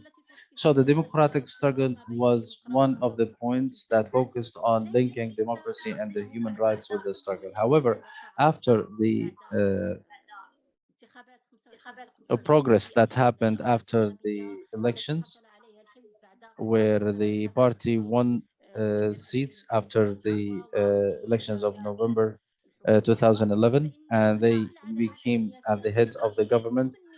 So their understanding of the democratic struggle, they thought that it will be present in the agenda of the party, but it will take a different dimension because they have a different position now, which is according to their vision. It allows them a number of possible capabilities, and they have duties also to take into consideration. So they started with the narrative of the democratic building. When they adopted the democratic building from their position in government, uh, they have in mind in their literature and in their work the nature of the transitional period, which impose a number of points, and that the participating parties have other obligations, and that was clear in the uh, democratic building plan of the party. And they mentioned that there are parties that will try to evict or make these reform meaningless, and they will be objective. They will object to these reform. And those there were some parties actually who created some crises in order to fail that. And the party linked with its vision that democracy is one of the bases of or a factor for stability. But they said that as much as it is a condition for reform, but reform itself is a precondition for stability.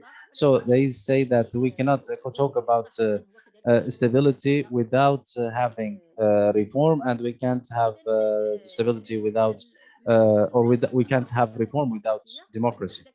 So what we consider in this context is that the literature of the party and its concept, whether since its establishment or later, was working or seeking the democratic development in the country. But the track of this endeavor in different phases made some of the performance of the party and the behavior of some of its leaders hesitant and non-decisive in this democratic selection that was made by the party at the level in their papers. This requires deepening this democratic culture within the party and make the democratic struggle the main compass for the political work of the party, and to be repositioned within the vision of the party. The fourth point is the gradual or incremental reform work in reform. And he said that talking about a gradual reform doesn't mean by no means to reconcile with the corruption or the backwardness, but that reform is a consensus activity and a gradual activity. They continuously focus on consensus and to do the work according to the nature and culture of the Moroccan society. The fifth point has to do with dealing with the society. It considers that if reform is a complex issue and requires the gradual work, so there should be alliance with the reformist activities or movements in the country for the higher purposes and the higher interest of the society. So the party considers itself a party to the reform movement and not a replacement or an alternative for reform from what is taking place already.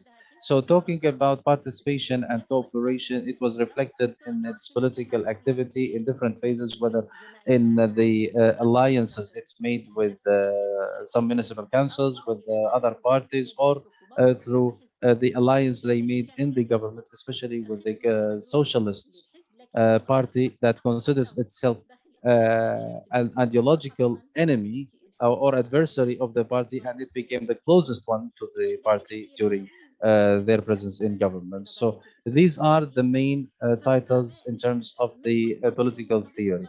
The second point is about the demands of constitutional and institutional reforms.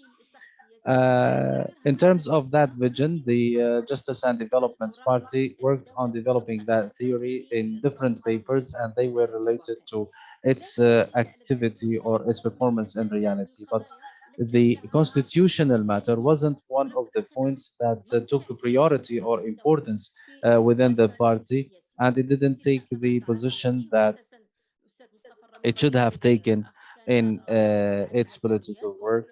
And we had one of the members of the party who was the minister of human rights and the minister of development. He considered that the constitutional or the party considered that the constitutional reform is a process that will continue to take place, and he was and the party was speaking that this will remain an item on the agenda of the political work, but they didn't give any framework about the political activity, but only some headlines. They only and it didn't give any initiative in its political history for such reform.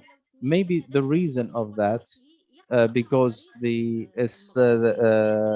Justice and Development Party has always been reading the history of Morocco, and it knows that the history of Morocco was always in conflict between the king palace, and the government, and because of the lack of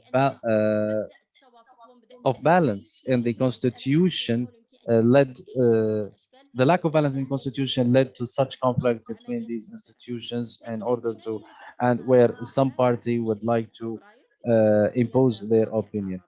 Then with the coming of the Arab Spring and after the speech where the king called for political or constitutional reforms, it's made for the first time the the Justice and Development Party make proposals on the reform of the constitution. This gave an opportunity for the Justice and Development Party to provide or offer some visions to solve some of the crises that are faced in the society in Morocco or the problems that are faced by other Islamic movements. The party, in its memo that was presented, and it's one of the best memos that were presented by any political party, and we can about the constitution. In that memo, they considered that this revision was a resumption of the democratic track in Morocco. So they said in that memo, or tried to remind the historic framework and political framework of the Moroccan state by linking what the Moroccan state was doing at the time and the historical credits of the Moroccan state and its reliance on the Islamic background, monarchy, and the decentralization, or by referring to the initiative that was made by the Moroccan scholars. So this constitutional and political discussion that was known at the end of the 19th century and the beginning of the 20th century through the initiative of the scholars and the projects presented afterwards, the party considered that that was a main entry point for the political activity in Morocco, and hadn't the colonization prevented those initiatives from taking place, the country would have been in a better place. But those attempts were foiled or failed by the colonization. The party also considered that liberating from colonization can be an entry point for reform, but Morocco didn't manage to make this a process because of the conflict that was taking place between about the legitimacy of the monarchy after liberation, which reproduced the monopolizing or the state of monopoly. The paper of the next documents of the party focuses on consensus as a methodology that should be adopted for democratic reform, because this approach or this methodology will put Morocco at the gates or of the beginning at the road for constitutional monarchy. And it focuses on the Islamic history of Morocco and Islamic identity, taking into consideration, as the party considered, that this historic identity of Morocco should be maintained, preserved for the service of democracy, and that the future of Morocco in its stability and unity will be in democracy. And it considers that Morocco should uh, adopt the democratic principles that are recognized in the world without any reservation or without any division, and that democracy or the practice in democracy can be authenticated without breaching any international standards.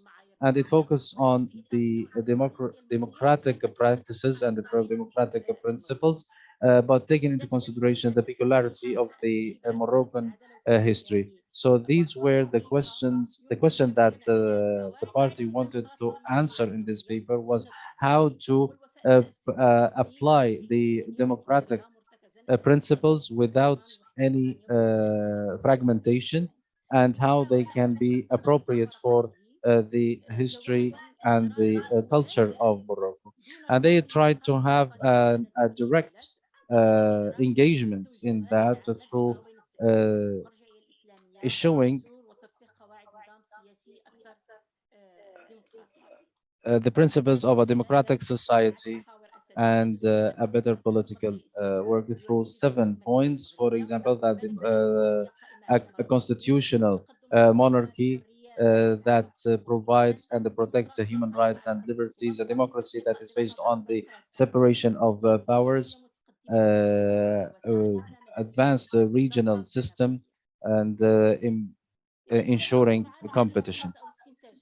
Now I move to the conclusions. I have made 7 conclusions. The first one is that the Justice and Development Party was a factor for stability in the Moroccan society because the identity of the party is in line with the society, and it doesn't is not conflicting with its religious identity or social identity. The second point, it is that the political reformative approach that is based on discussion and cooperation. The third one, the independence of the political decision, unlike other political parties, and the high level of uh, struggle and sacrifices within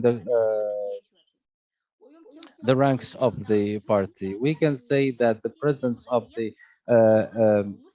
justice and development movement in the political life gave us a flavor for the politics in Morocco that Morocco needed very intensely after the decline in the political work, and it gave the Moroccan system a unique position in the Arab world that managed to accommodate parts of the Islamic movement in the politics with maintaining its sovereignty. The third conclusion is about the terms of reference of the Islamic of the justice and development, which says, and here I would say that there are a number of understandings of the Islamic religion. There are understandings or interpretation that are based on the texts of the Quran, which leads to uh, a fanatic or radical understanding of the Islamic text, and there are those who are extremists in the of the implementation or the application of Islam. In this, in these schools, the justice and development managed to be a moderate movement that supports and respects the modern laws.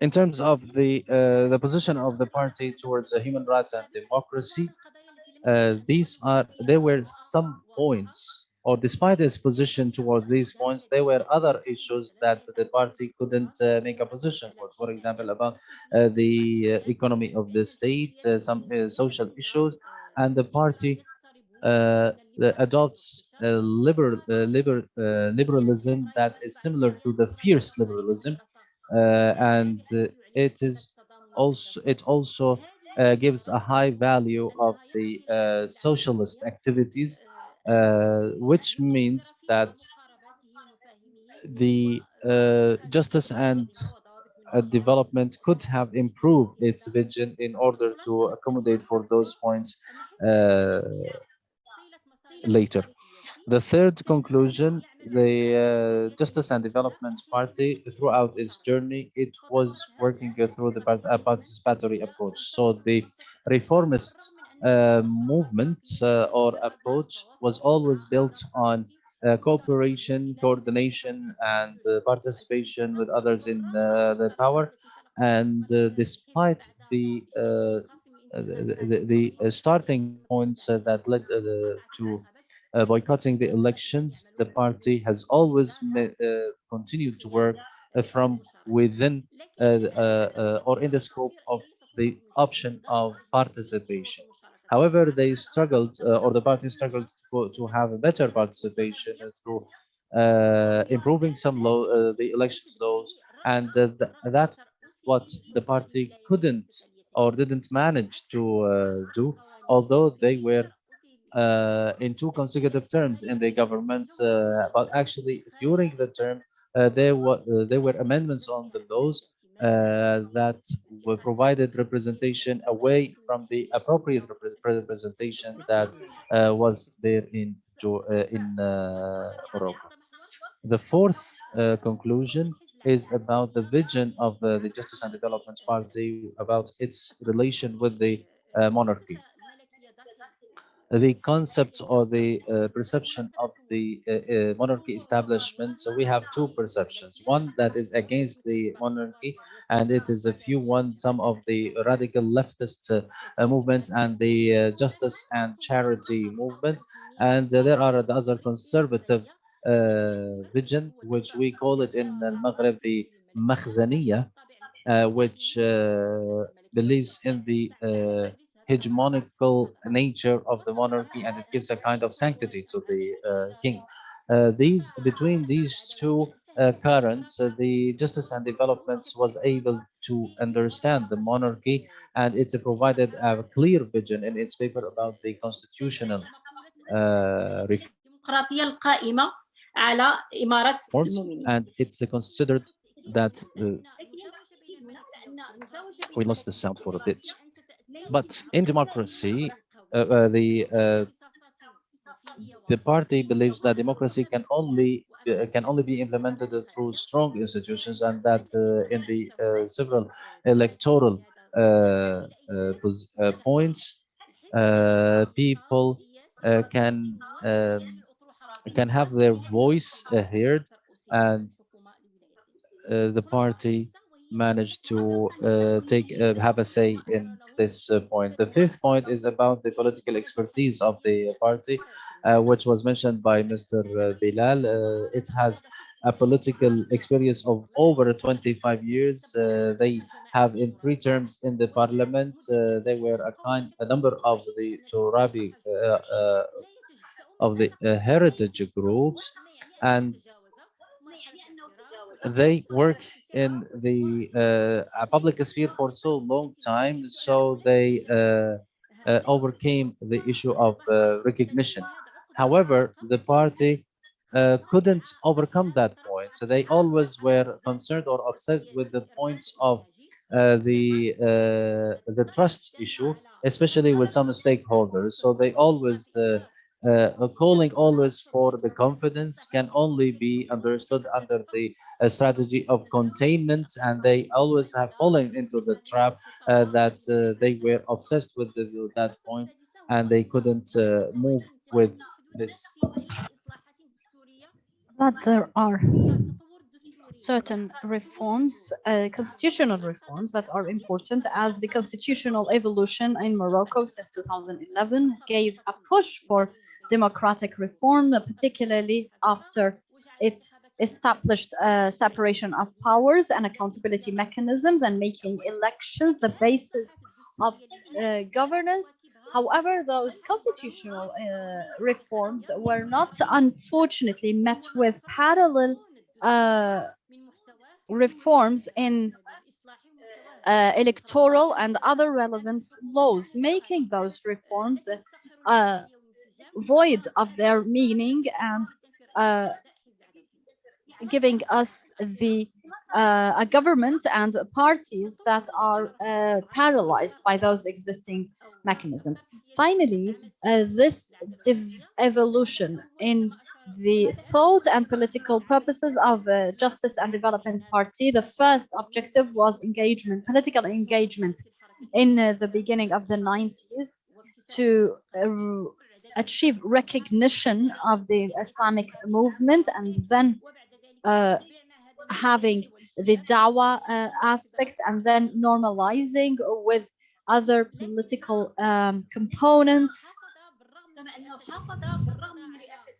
And despite taking the head of the cabinet, they still maintained their discourse in relation to the reformist pathway, which gave its fruit in 2015, 2016, making this party a reformist, moderate, cross-ideological party, particularly with its alliance with the Progression and Socialist Party.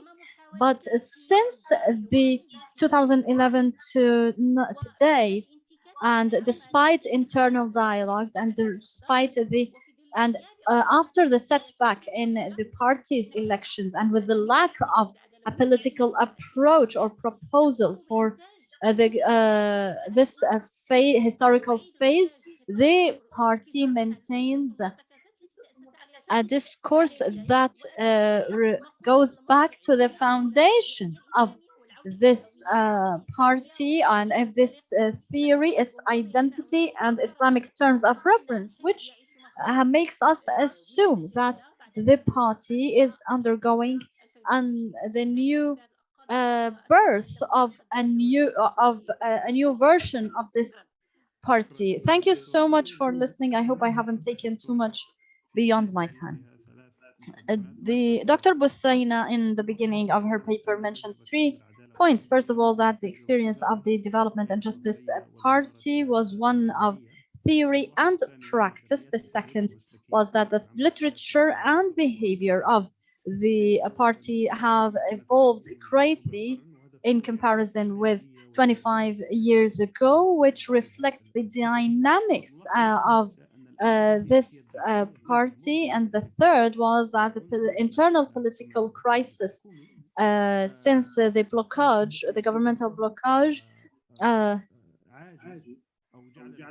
has rendered it paralyzed in terms of providing a political proposition to answer to this crisis. After that, the discussion attempted to answer to the constitutional reform.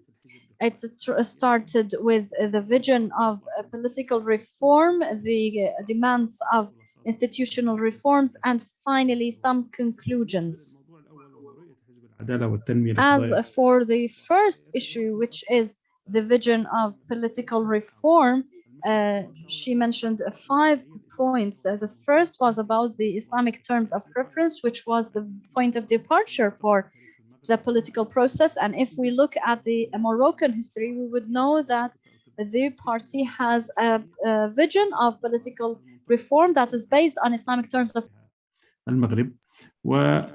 that it considers that enhancing this Islamic terms of reference is essential for reform. The second point was that a political reform based on the creativity or creation, which means that the party believed that public affairs and public management was the main point of entry for a comprehensive development that's capable of facing up to challenges, and that the leaders of the party had a moral standing that would necessitate their involvement in politics for the best of all. The third issue was the focus on democratic and human rights doctrines, because they believe that democracy was the source of their emergence to existence, and that the separation of power and circulation of powers, as well as upholding human rights, was one of the most important aspects of their ideology. The fourth issue was gradual reform, as the party believed that gradualism was an important principle in political reform, which does not mean that one needs to reconcile with the problems and the corruption. However, it means to introduce steps to overcome them. The fourth is to be integrated in society in terms of reform. So if reform was a complicated issue, it needs gradualism and cooperation amongst all parties that believe in democracy and in peaceful change, and this is reflected in all of its political practices. The second topic that she talked about was the demands about institutional and constitutional reforms by the party, as the party, if the party has developed its theory of political change systematically, the constitutional question was not something that it gave much importance to until the beginning of the Arab world and the interaction of the monarchy with it, calling for constitutional reforms. Hence came the memo from the party calling for a comprehensive review of the constitution. This memo reminded the Moroccans of the historical background of connecting the demanded reform with the history of the Moroccan state and the Arab region. And it was based on 3 main axes: that the Islamic terms of reference was the most important guarantee for social cohesion, that the monarchy based on religious terms of reference, democratic rule, and other good governance practices was an important guarantee, and also that it is necessary to provide this legitimacy and basic freedoms for the people. Also, she said that the party started to talk about the exploitation and the investment of the resources, and that, i.e., the philosophy on which this memo was based in terms of constitutional and institutional reforms was based on avoiding conflict in terms of legitimacy between the rulers and the people, and it focused upon consensus as an important pillar for deep or profound democratic transition. The main challenge provided by the party was how to combine the democratic international standards while adapting it to the local setting and maintaining the Islamic points of reference. The purpose was a democratic constitution, i.e. the constitutional reform was aimed at a democratic constitution that can accommodate for the Islamic character of the state, which reflects the cohesive identity of the Moroccan society and its aspiration for a modern democratic state with constitutional guarantees, so that the legislations do not run contrary to the Islamic Sharia. She had 7 conclusions afterwards. In a nutshell, the Justice and Development Party was a source of stability in political life in Morocco, as the identity of the party was reconciled with the character of the society rather than conflicting, and it was based on agreement, consensus, and dialogue, and its decision was independent. The second was that this party had an Islamic terms of reference, but still it positioned itself within the moderate school, which upheld discretion, ijtihad, and interaction with modern life. The third conclusion was the renewal and development of the thoughts of this party. The fourth is about the vision of the Justice and Development Party of the monarchy and its call for the establishment of a second monarchy or a new democratic understanding of the monarchy. And the fifth was the question of confidence or trust in the discourse of the party. And Dr. Buthaina at this point called or said that although the Justice and Development Party was part and parcel of the political arena in this country, the party has to overcome this obsession with trust, because that's not a problem anymore.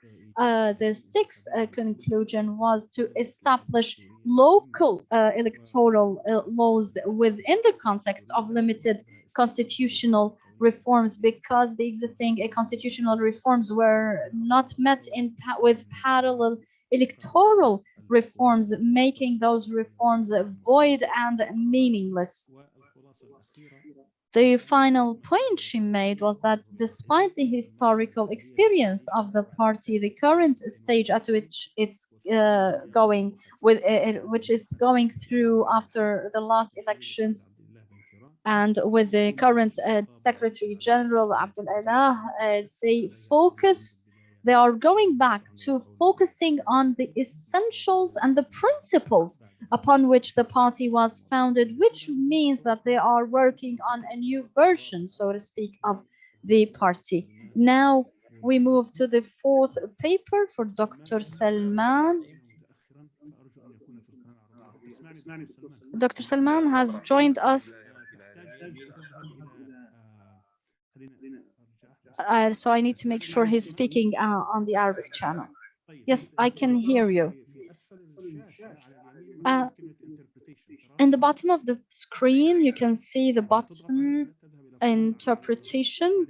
Please press it, choose the Arabic channel, and then mute original audio. Can you hear me now? Yes.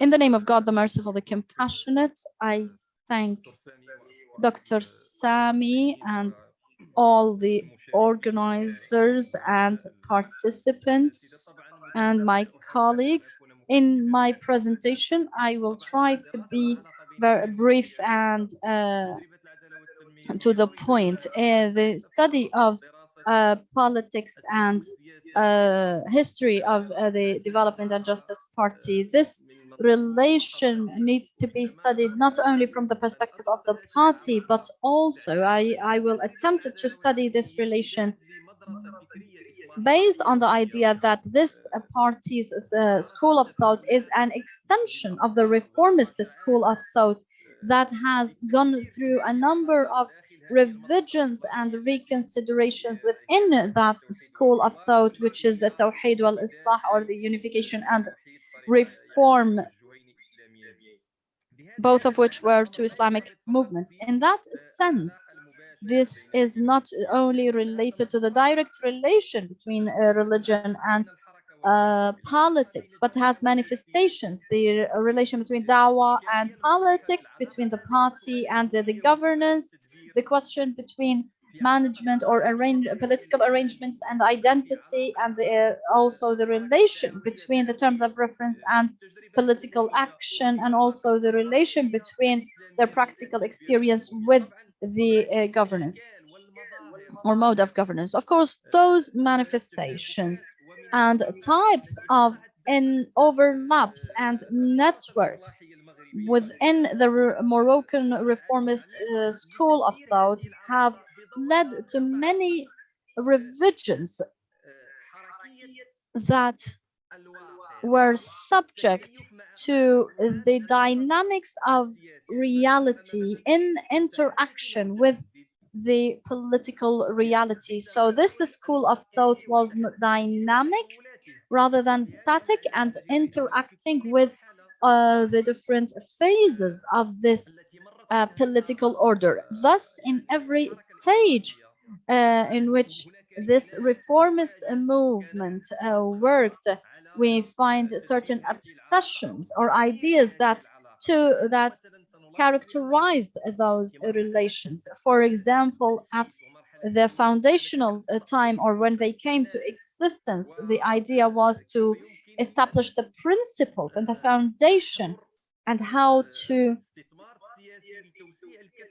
politically invest in order to expand the dawah reach, as the debate was about the function of Islamism or Islamic movements. Was it dawah or political action? And also there was the question of priorities in terms of social, cultural dawah versus the political aspect of those functions, and how this relation can be managed.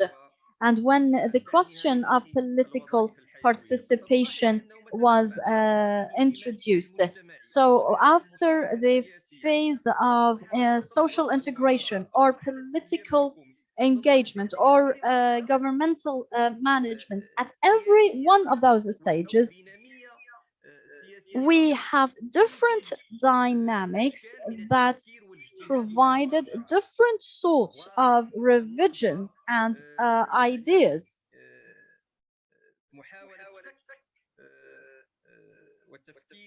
in order to address the tensions inherent in such relations. Hence, in my focus on those ideological foundations of the Justice and Development Party and the Unification and Reform Party movement, they were able to base their thought on two issues: a theory of reform and a theory of organization. And it is those theories that were reflected in the political arena and the political conduct of the Justice and Development Party. If we look at the theory of the Moroccan reformist school, which is about upholding religion, it was based on criticizing three major issues. First of all, the centrality of criticizing the centrality of the caliphate or the Islamic State, and also the second is criticism of absolutism, which is criticizing the idea the absolute idea of making Islam is the solution and saying that Islam is the huda, is the guide. And then and then the third was, if Islam was comprehensive, then the organization needed to be comprehensive, criticizing those three aspects, criticizing the centrality of the caliphate, criticizing absolutism, and the third criticism created a kind of liberation within the Moroccan Islamic school of thought. And Morocco was not part of the Ottoman Empire. At the same time, its identity was based on the Islamic Emirate of the believers. So they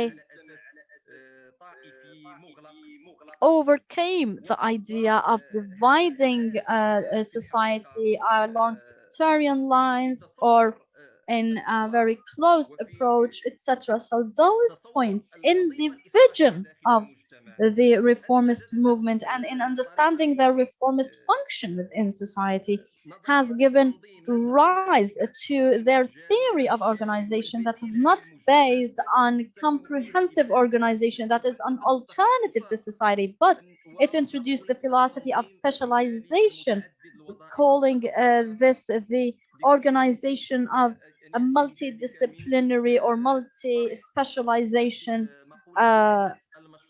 tracks, in meaning the unity of the project rather than the unity of the organization. Here we see that this relation and dialectic between dawah and politics, religion and the state, took a new phase after this advanced interaction and engagement by this party in the political life. In that sense, we started to talk about new horizons to the relation based on distinction in terms of functions and the introduction of programs and organizations through a strategic partnership at the level of greater objectives between the Dawah movement and the political party. Of course, those issues, practically at least, made this party or meant that this party does not nominate in its candidate lists people from the Dawah level, like Islamic scholars or preachers, and it also advised local preachers to refrain from running for office in their religious capacity.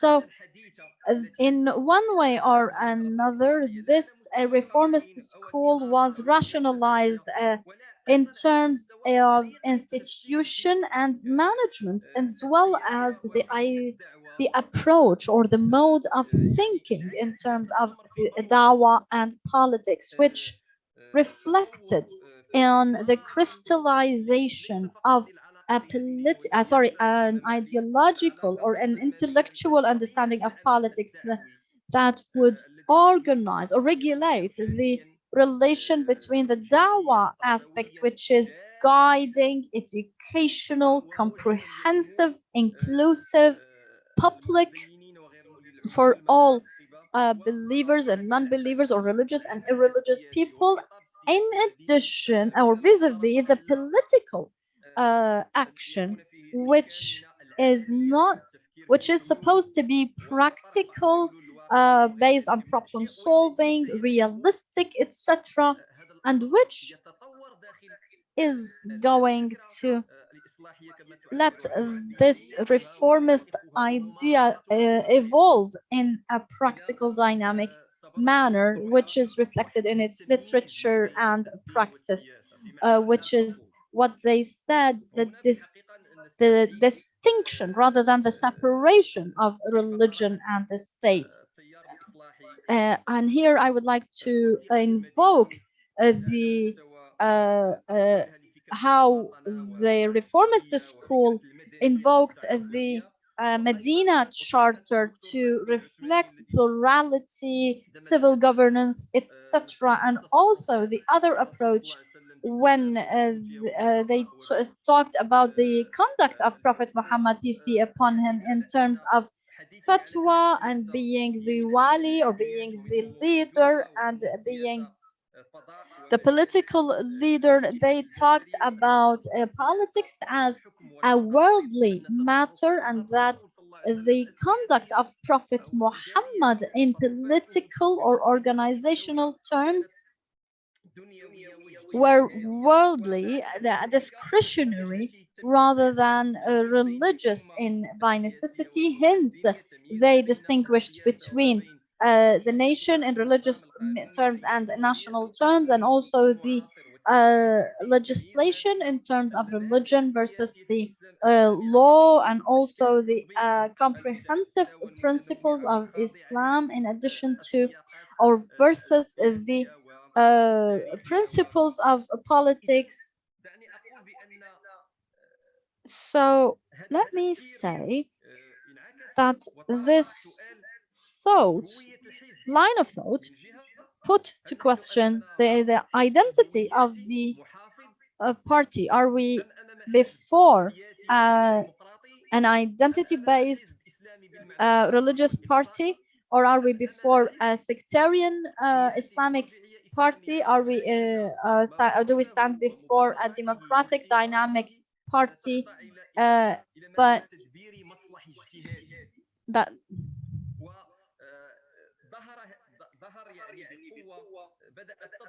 it was clear that this identity was scrutinized, particularly at every stage with their electoral program. In other words, the party started to work not based on the logic of dawah, on the closed identity logic, although the beginning of the political practice witnessed the hegemony or domination of dawah and religious discourse over the political, but a transformation happened after 2002 in their electoral program, where they started to talk about working within the value system and background of the Islamic terms of reference, talking about this as a framework within which politics would interact within the parliament, within society, within the state,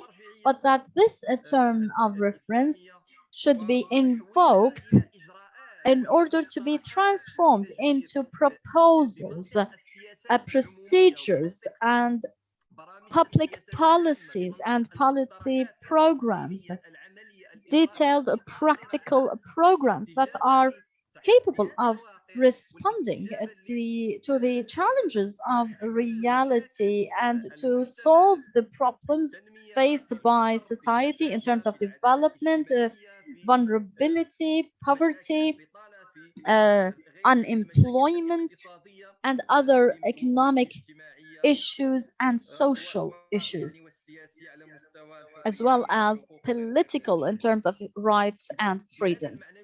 In that sense, we may observe here that there was a central impact for Saduddin Osmani's proposal of and the discretion of Muhammad Yatim in terms of the distinction between religion and the state without separation nor complete identification between religion and the state, and the fine tuning of the nature of political action, which is subject to transformations, and the necessities of, or what is necessitated by reality and the international transformations, and that would necessitate um, a frame of reference in which the point of reference is available or is considered, but in which discretion is also used, although this discretion would be inspired by Islamic terms of reference, but it is human and based on the logic of public interests within the a framework of democratic discussion, like what Habermark mentioned in terms of the importance of having religion in the public sphere, but not as a sacred and an absolute value, but as a term of reference for discretion, because in absolute terms, it would be completely exclusive. And of course, there were some discretions or ijtihad by al-Masiri, who talked about partial secularism, which had its echoes with and resonance within the Moroccan school. And there were other people who provided some thought in terms of considering that relation. And based on all of that, I could say that all those ideas combined to in a creative formula that accommodated the question of identity, democracy, and development, and ultimately it separated the sacred from the political. So, the political electoral program would be political, worldly, relative, based on expertise, technicality, competence, and a scientific reading of reality, and also in terms of proposals of public policies at different economic levels, integrity,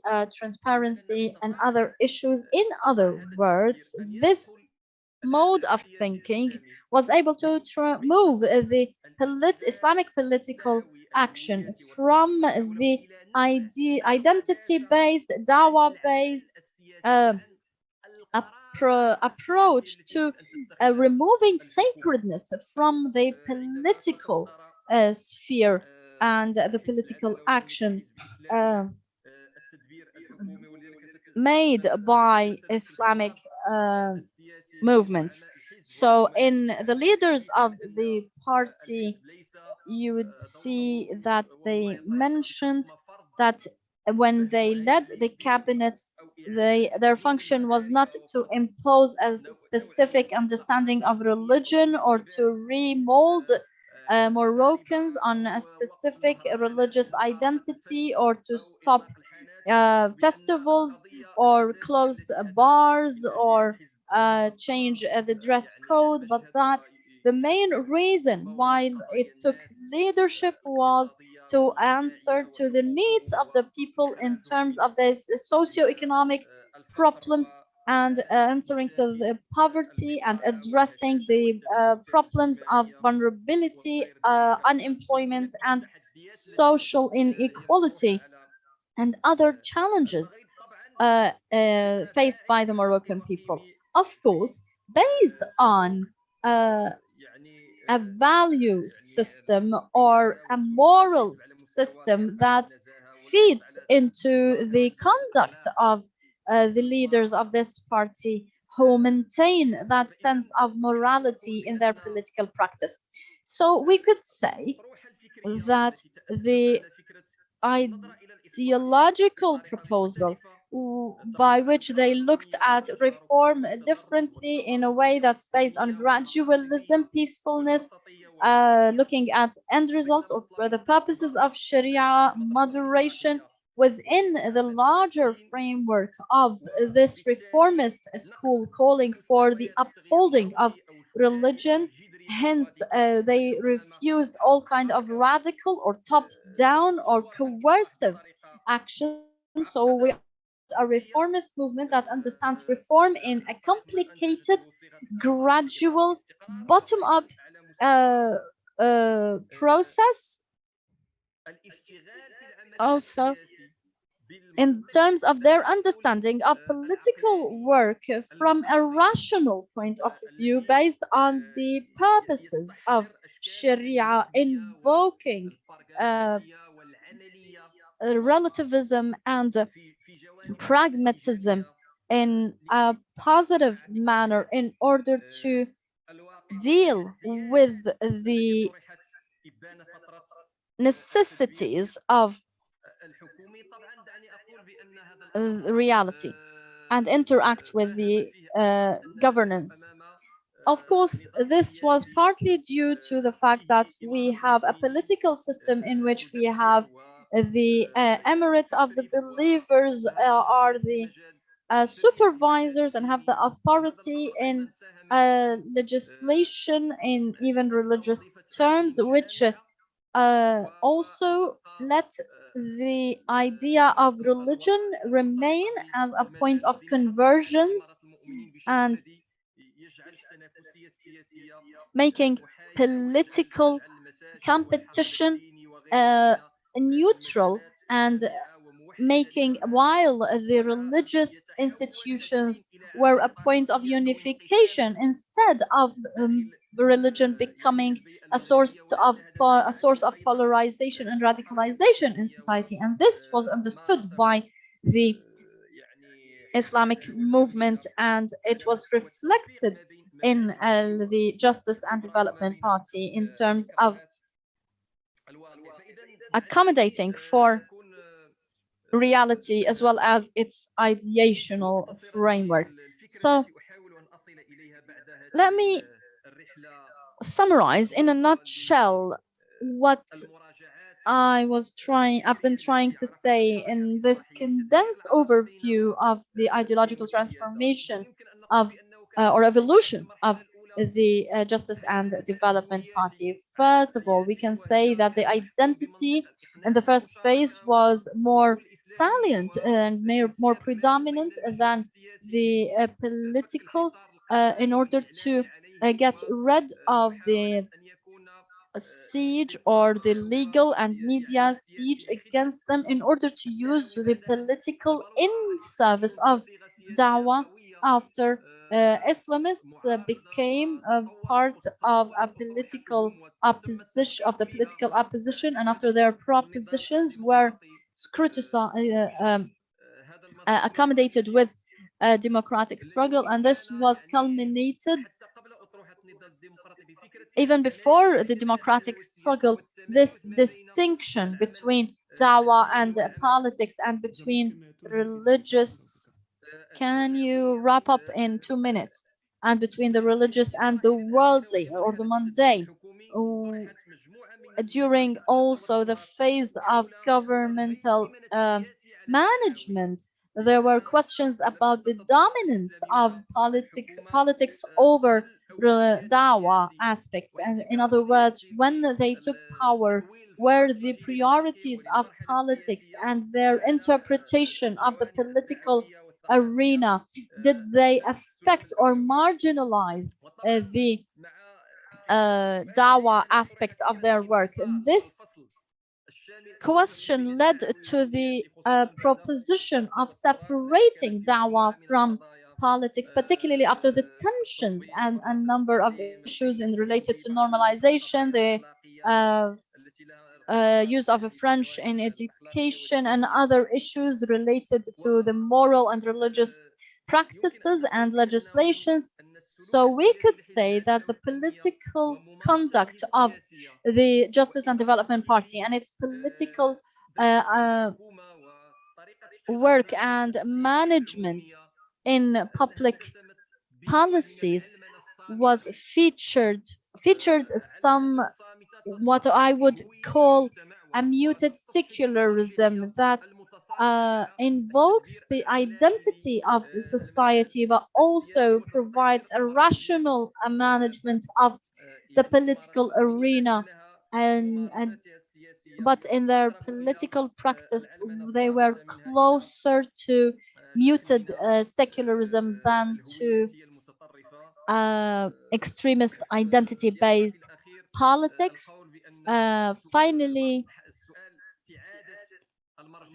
the question of restoring the terms of reference and the identity within the political discourse of the Justice and Development Party maintains its impact after this journey of evolution and interacting with politics. How far would this have an impact on the pathway of the party or in modifying its identity and a reformist agenda. Thank you so much, Dr. Salman. It seems that we will not be able to have a break. Dr. Salman studied the question of the religion and politics, not only of Justice and Development Party, but within the reformist school of thought, which conducted many revisions of this relation. He said that this was a dynamic school of thought affected by reality at every stage, and there were obsessions in dealing with this relation, and they worked on the foundations. And the question was whether modern movements were meant to work in politics or in da'wah.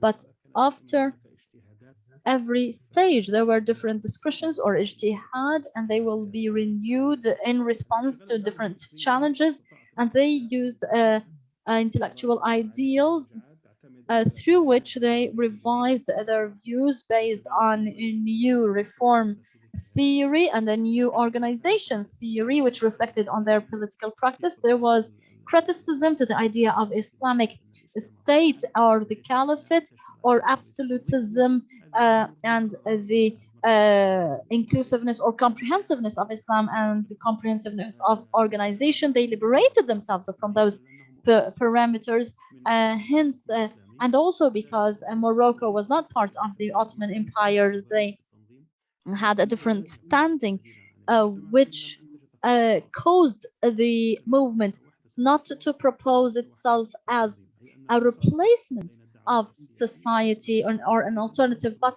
as a mode of management, and that it would take a new manifestation in the democratic order, adopting new forms and mechanisms of decision making, and that the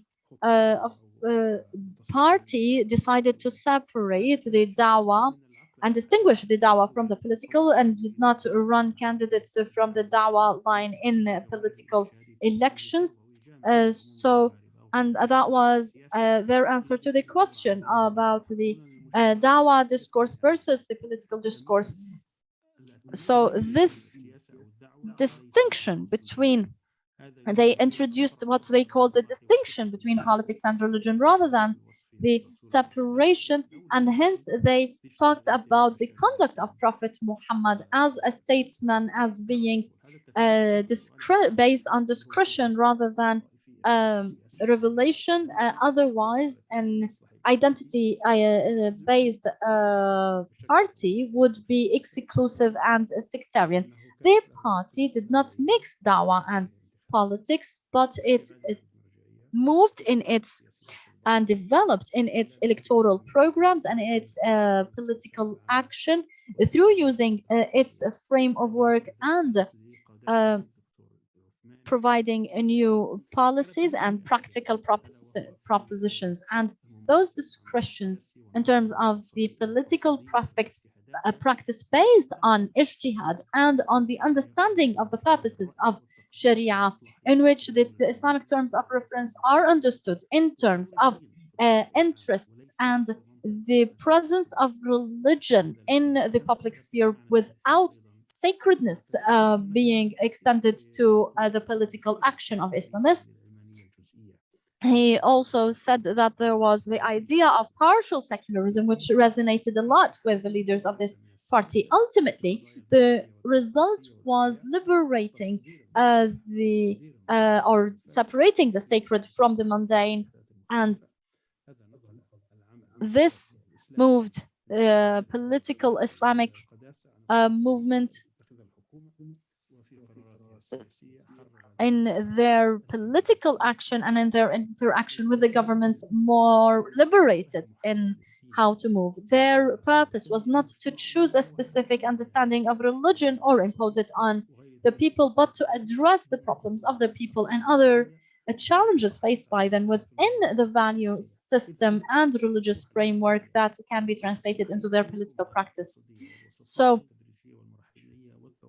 their school of thought was based on gradualism and peacefulness and reform, and they used pragmatism, positive attitudes, and addressing those challenges within a political system that has the prince of believers, making religion a point of convergence for a cohesive society without introducing division and disagreement.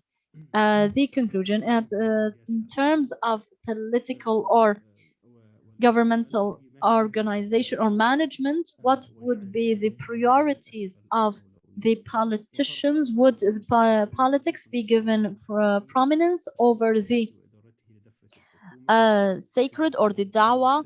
And in this aspect, the Justice and Development Party was closer to what he called muted secularism than anything. And the question was, would this religious or this political discourse change in the manifestation of a new identity?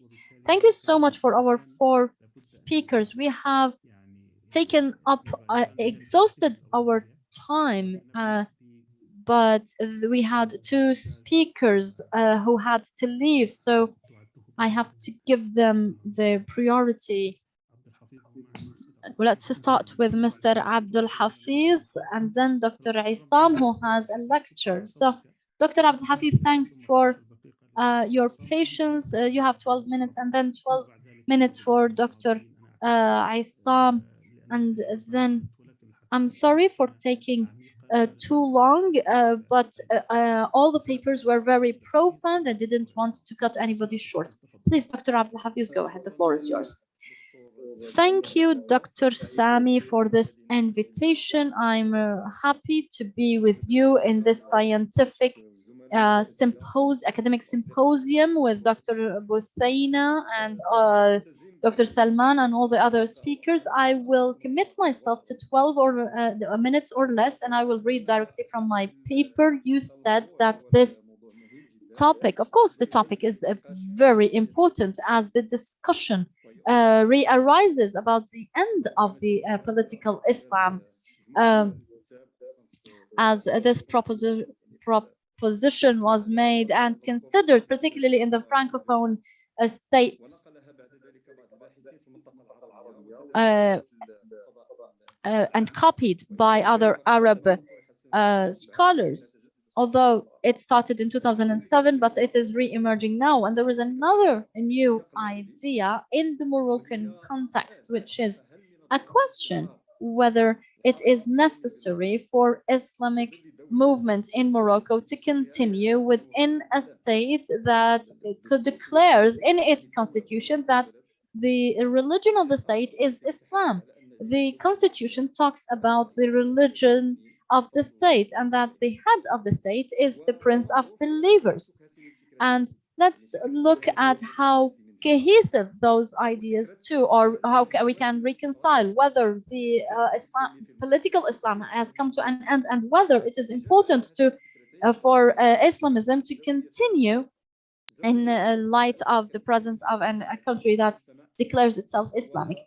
Let's consider this answer from 2 points, one related to social dynamics and the other about the theoretical foundations of Islamism. And I believe this is in comment on both the papers of Dr. Buthaina and the other speaker.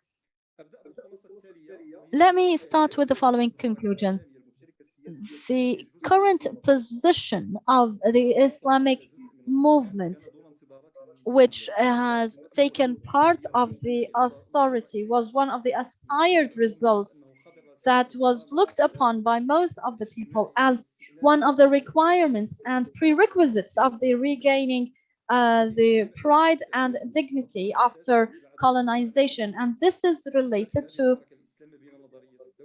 inability of the Islamic movement to distinguish between governance and state and translating ideas into practice, which made this movement unable to move from positions and theoretical stances to actual practice.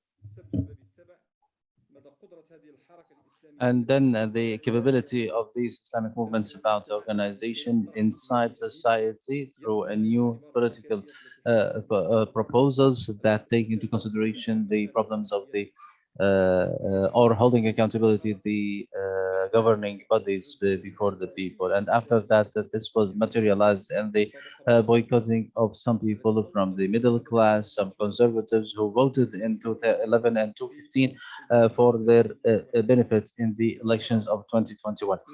In addition, because of the absence of the social narrative in these movements, for example, like the not to abandon the lower classes when they get into the classes. After this conclusion, for initial conclusion, we see that we are in a very tense relationship with the elites in the elections, and the vision of those elites are looking with concern and lack of trust to the movements, despite the several indicators that were made for to win this trust. Some people refer this concern or the lack of a trust for the difference in the modes of completely different ideologies, and that was represented also in the lack of the engagements of the bureaucratic system in this work. So for this conclusion, I will present the three problems of this movement. The first one is the relation of the Islamic movement with the government as an organization, as an organizational structure. Amongst the sons of the Islamic movement, there was literature, and all of the writings were tending to indemnify those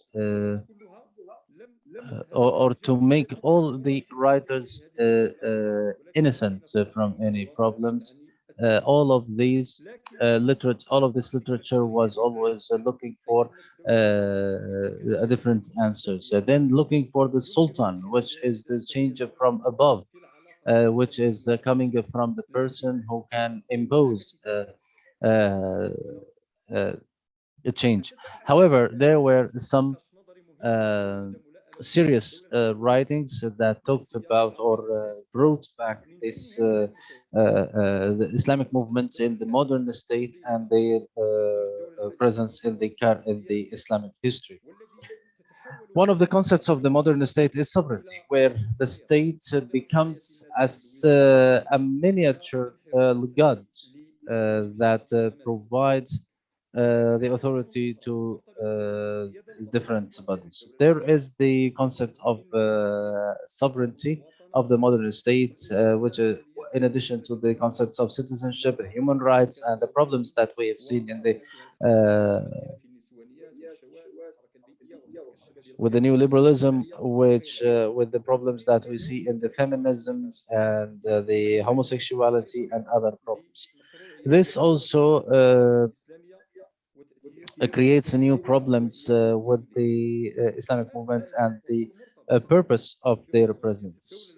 The third question is about the Moroccan state, taking into consideration that the king is the prince of the believers or Amir al-Mu'mineen and the constitution, and it mentions that the Islam is the religion of the state, and that the legislation should come from the provisions of Islam and not Islam itself. This is very important, and there were some socio-economic problems that are still present in Morocco. The third question is about the also the Moroccan state, which is the ceiling that was put for the Islamic movements or parties that are present in the political participation. And in the seventh chapter, I documented that the Islamic parties in Morocco are allowed to practice to participate in the practice of authority, but not to be in authority. So based on these three questions, I will move directly to discuss three problems to answer the question of the position of the Justice and the Development Party. To answer this question, I will provide the three pillars. Under each pillar, there is a challenge that should be answered. First, the development, Justice and Development is a reformist party with Islamic backgrounds, and it depends on the system to work. So it is not a secret one. It's not a radical or confrontational one. So it faces some challenges from other Islamic movements that it is labeled as a kafir movement based on the governance for Islam slogan. And there are some other movements or currents in the society that always water down the work of the party, and they want it to be dismantled and to leave the work because they're not doing anything. And there are the leftist parties that say that this party is have double standards and double narrative, one that is not real and one that is the presents for the people. And then the second pillar is about the terms of reference, and for example, is some issues related to their position from the Arabic language, the Palestinian cause, and the abuse of drugs. So these are only examples. These examples go beyond the political disputes to the disputes that we have in the party that goes beyond its vision as a party with Islamic background, which looks at it as a responsibility, not as gaining.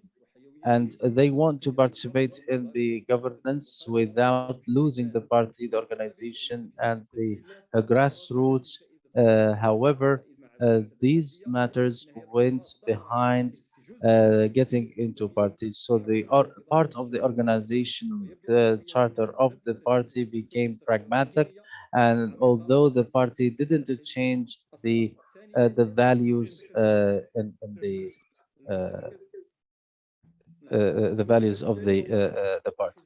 The second pillar is that the party is a Moroccan national one. It believes in the territorial integrity, the religion of the state, and the democratic choice. Third, before I go to the conclusion, the Justice and Development Party has concepts or developed organizationally and in the level of thought. However, this development might lead to some reactions, or it has reactions. For example, there was in 1981 and after 2003, and the explosions in Casablanca, and the pressure that was put on the party to make deep revisions, and now after the elections that took place in 2021. Finally, to answer to the last two problems, the Islamic movement in some of its parts, even if it's failed in the management of its affairs and the inability to see the solutions for the socio-economic problems. However, the continuation of this party in the future, it will be present and it will take the initiative again if they can answer the questions that were asked in the decades that came after the Arab Spring. Thank you very much. Thank you, Doctor, for Dr. Abdel Hafiz Tunsi. And now we will come to the comments of Dr. Isam Abdel Shafi. Thank you very much, Dr. Sami and Siga, for this effort, which is a distinguished and an important effort. All the respect and the gratitude for the great speakers, Dr. Sulaiman Abdel Hafiz, Dr. Butaina, and for their papers, Dr. Bilal. Of course, the papers were deep, and the comment is not on the paper, but on some of the ideas that were mentioned. As sometimes an outsider can provide a different vision that might not be seen by people who are observing from within. My comment on the Dr. Abdel Ali He was speaking about the difference between the state and the caliphate and the dichotomy between the realism and the idealism, and the problem of the linking of the state with other issues and other concepts. I believe that towards the end, he all of these points were overcome when he said that the Morocco has political and ideological peculiarities, and that there are no space for all of these ideological problems in the Moroccan context, because it has a stable system for over half a century, and it is different. I want to ask now ويتمتع باستقرار النموذج ولم يتأثر بما تأثرت about به. the position of these problems in this experience. If Morocco is different from all of the Arab or Islamic world, and the Islamic states failed in over a century ago, so the problem should not continue in this paper. So that is one point. The second comment is about the paper of Dr. Abdel Ali. I'm trying to find a place where he said, because I want to quote him. في الخلاصات في الخلاصة الأولى In the conclusions, in the first conclusion, he talked about the relative success of the party in politics, and that Morocco has known pluralism in politics since 1940s, and it was boosted with the popular revolutions. I believe that political pluralism in Morocco and in most of the Arab world, if not all of them, is just a formative or at face value only, and it means that democracy is also at face value or a fake democracy. So speaking of a democratic system in Morocco requires a deeper vision compared with the well-known modes or paradigms in the West. What are the face value or the fake governments or the parties that are present, and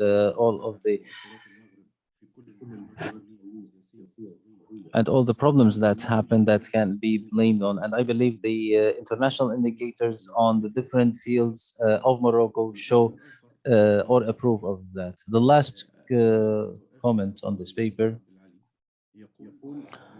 he says that maintaining balance or stability is a critical point in Morocco, and that's what we need to seek and to coexist with, even if we tolerate the totalitarianism of the or flexible totalitarianism. So what's the meaning? This is the first time that I hear this terminology. How can a totalitarian regime be flexible, and how can we say that these totalitarianism that can be flexible or not, and whether they can maintain their presence or the presence of other parties in the political arena? The comment to the other speaker, Dr. Buthayna, she said that she says that the party added competition to the political life and the success of the party to lead the government in this critical time. Here we have a very important question about the indicators or the indicators of the success, and how they were that success is effective or not, and if the party was really successful in managing this party. Why the setback of September 2021 if you are calling it as a political setback? The other point, the success of the party to be moderate, it doesn't necessarily take it out of the blame that sometimes, as you mentioned, that it is sometimes inclining with the fierce liberalism sometimes. My point of view, and might be wrong, I believe this confusion and the inability of the selection of the socialist movements or the liberal, the fierce or radical liberalism, it is because of the inability to adopt the vision that they have, or that it is being forced to have this fluctuation within a political environment that it has no control over. This is the first point. The second point, when we are speaking, or when you say that the party selected the democratic underst or the democratic monarchy that that we have in Morocco, and that it was a creative matter. I believe that we need to dismantle this or deconstruct this creativity to understand it and to see if that system was successful or not, and if it is continuing for over 12 centuries. To what extent it can be a model that can be implemented in another environments other than the Moroccan one, and it will be important for a number of experiences outside the Moroccan context, or is it peculiar for the Moroccan context?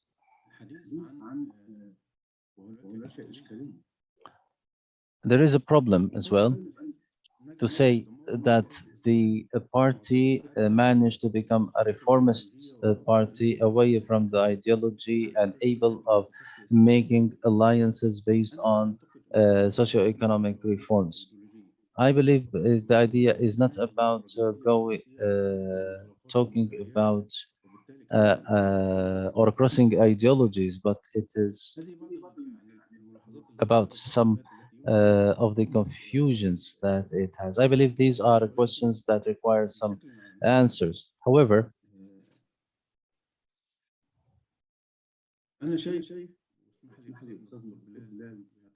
I hope Dr. Bilal can allow me, especially that he is a great thinker.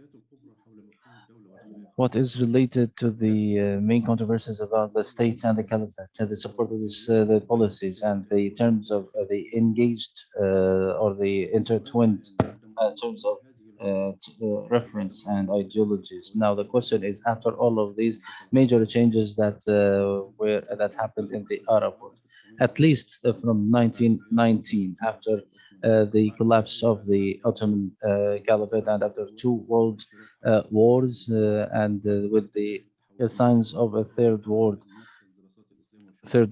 war. Do you think that these discussions require all of this interest and all of this controversy that we are unable until now to improve or to develop a genuine participation that can improve the work of the political parties with Islamic backgrounds to overcome all of these problems? This is one question. Another question, I noticed that the four papers did not mention in most of their parts or in their entirety about the foreign changes or the external factor about the political change in Morocco and the role of the external factor about the changes and the foreign relations in the experience of these parties. No one paid attention to this in the papers, and I believe the reason is that they were asked about certain topics to discuss in these papers. That's why they didn't talk about that. But when we are speaking about the state in the thoughts of these movements, and one of the movements or the vision of the state is the vision of the state to the foreign relations and how the state can deal with the foreign affairs. The other point, most of the papers are feed into what can be called the parameters of the role, but they did not approach the nature of the role and the engagement and the parts and the performance after 2011. That performance that led to the setback in September 2021. The other question is a big question that requires attention from the uh, distinguished speakers. What is expected, Dr. Bilal, Dr. Buthaina, Dr. Salman, Dr. Abdul Ali? What is practically expected under the terminology of the coercion of the politics from a political party with Islamic background? And what is expected from the Justice and Development Party in this regard? This is a major question. What we were waiting or expecting as citizens, as Arab citizens or Moroccan citizens, or as researchers interested in the political sphere, what was expected from a political party with Islamic background in a very critical point in the Moroccan monarchy in after 2011, after all of the political coercions. So, what was achieved and what has not been achieved? I believe the main problem is that speaking about uh, going beyond the ideologies and the ability of the party to go to make consensus, it doesn't mean that they should forget about their ideology or ignore its terms of reference or lose its identity. So the party that makes such a cross, it is will be just some kind of face value narrative about pluralism and not a genuine political work. Thank you. Thank you very much. And now we will move to the second commentator, Dr. Musab Tijani. And thank you for your patience. Peace be upon you. Thank you very much for inviting me. I was glad to hear the papers of the speakers. My comment will start by with the three parameters. The first one will be from the self understanding or perception of the Justice and Development Party, that looks how it looks at itself, and the second parameter will be related to the Islamists and their relation with the king. Why I'm saying the king? Because the king in Morocco is a main parameter for the reform and all of the political work. The third parameter will be about the Islamists and relations with others until we reach the recent elections, and then a comment on uh, uh, the different political parties. First, I would say that the Justice and Development Party is a political party. This is something that everybody admits, but it is uh, it is put under the umbrella of one person. There is one person who is Abdel Ilah. He is Ben Kiran. He is the head of the party, and he is the one that was leading and overshadowing everyone else in the party. He came to it as head of government, and he impacted the authority, and he was one of the factors for the influence in the government.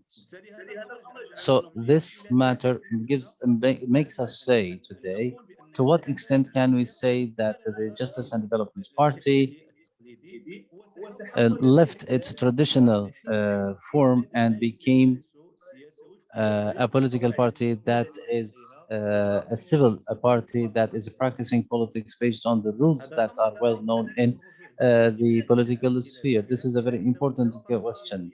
Now, whether we, through the bodies that are related to the party or other leaders within the Justice and Development Party, this matter is proved by the major change that we have seen based on what has been known in the media as a prograge crisis, when Dr. Abdullah bin Kiran was appointed to or assigned to create a government, and he failed to do that. And there is another point, which is the uh, the structure of the members of the General Secretariat that work with Al Uthmani. This is a matter that is caused by uh, the overlapping of, or it has to do with the personality of Abdullah bin Kiran. Maybe what was Dr. Abu Thayna talked and Dr. Abdul Ali mentioned, which is uh, the overemphasis or the exaggerated emphasis on the moral upper hand or upper ground of the party. At some point, it was a major feature for the narrative of Al-Adala wa Tanmiya, or the justice and development in the political institutions and in other ways. So there was uh, an exaggeration of that work. We can understand that in theory, but at the level of practice, we can see that a lot of theories, when they are practiced, we can see that they have a lot of problems because of the challenges that they face in reality. And here we're talking about some slippery slopes that affected the reputation of the justice and development. And I agree with Dr. Isam when he said why the Moroccans voted for the justice and development. They voted for it because they wanted to increase the moral, because they wanted to increase the moral level in the society, or they believed that they wanted to expand the liberties and the freedoms and the human rights after the Arab Spring Revolution. So internally speaking, we started to see some elements that we are not seeing a party that is that has discipline morally and culturally, because of some of the immoral problems that start to appear. And the second one, that uh, what was known in the media and the new current that appeared against of the Justice and Development Party. What proves what I'm saying is that when Ben Kiran came to the leadership of the party this year, he focused highly, and I will quote him, the importance to get back to the educational councils within the Justice and Development. And this is an indicator that Ben Kiran have found the drawback in the discipline of some of the people in the party, and he also talked about the necessity or the importance of having people being straight in their practices and performance. So this is the point that I'm trying to make, that I'm coming from that the political party here is a traditional one, and is not a civil political party where there are different opinions in the party. So what is distinguished about it, so we can understand it at at the theoretical level, but in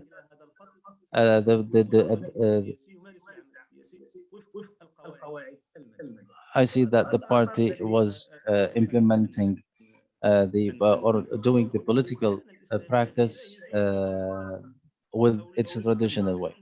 The second question is that whether the Islamic movement was capable to share governance in the 2011, and I believe we don't have any answer other than the one that was made by the leader with the media professional Al Alawi.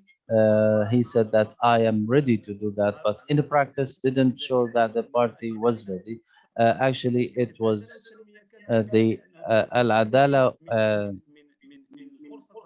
the Justice and Development, uh,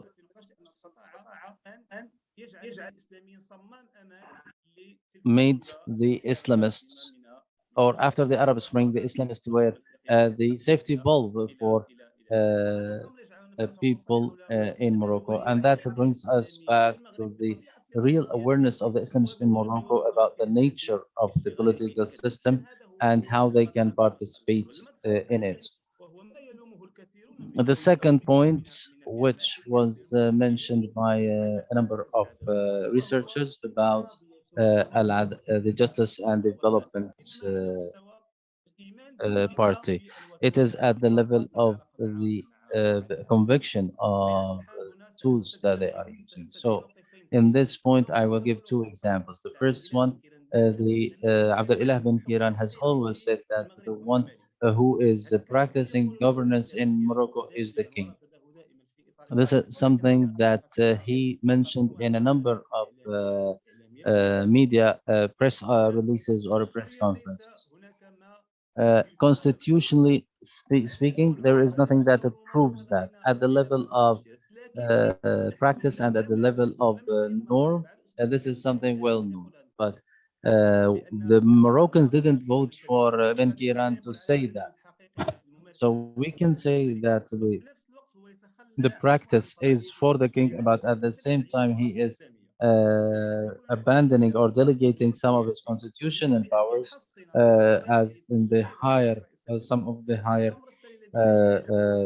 positions. The other thing that makes this relation intention is that the current government or the head of the government was an obstruction of development, and it had its repercussion because there was confrontation between the verbal and the verbal positions and the positions that were documented in documents. However, we can say here that the justice and development after 10 years of practice in the government was unable to prove itself or to make a breakthrough clearly or effectively the real players, and here I'm talking about the civil environment. So maybe part of the justice and development is to blame for the ambiguity of its work and its structures. The other point, which is related to how much do the justice and development believe in the issue of reform. The constitutional aspect is completely absent in the party of the justice and development, but some figures have it very clear. So, for example, when we look at some of the leaders of the justice and development, Hamid al-Din was the only one that was talking about the constitution issue, and he mentioned that in his work activity and his interest during his work. But how much this party in general managed to push Mr. Abdullah bin Kiran as a head of government and the leader of the justice and development to believe that the genuine entry for reform in Morocco is through the constitution, and then we have the last point, which is the management. The management, which has to do with the question that we asked, whether the Islamists were ready to perform, to practice the authority in 2011. This question comes out of a number of the positions and issues. We have major issues in Morocco, for example, the reform of the pension fund and the issue of the normalization of relations with Israel. These are three, and there is another one, and these are three points that we can judge the justice and development whether it was successful or it failed in its government. At the level of the settlement fund, I believe that the timing was not good because this is not in the best interest of the Moroccans. In terms of the pension fund, the justice and development had a huge cost alone to reform that, but it was unable to provide that. And the first confrontation was with the citizens. So we say that we have a number of reforms, but we don't have any reports that prove why we are unable to provide reforms on the settlement fund. The last point that I would like to conclude my comments with, that I may disagree with Mr. Abdel Ali Abdel Hafiz, that uh, when he spoke about the Justice and Charity Group and the Muslim Brotherhood, and then the shift of the movement or of the justice and development that became a pragmatic. Today, we have the issue of the reform from within and the option of boycotting.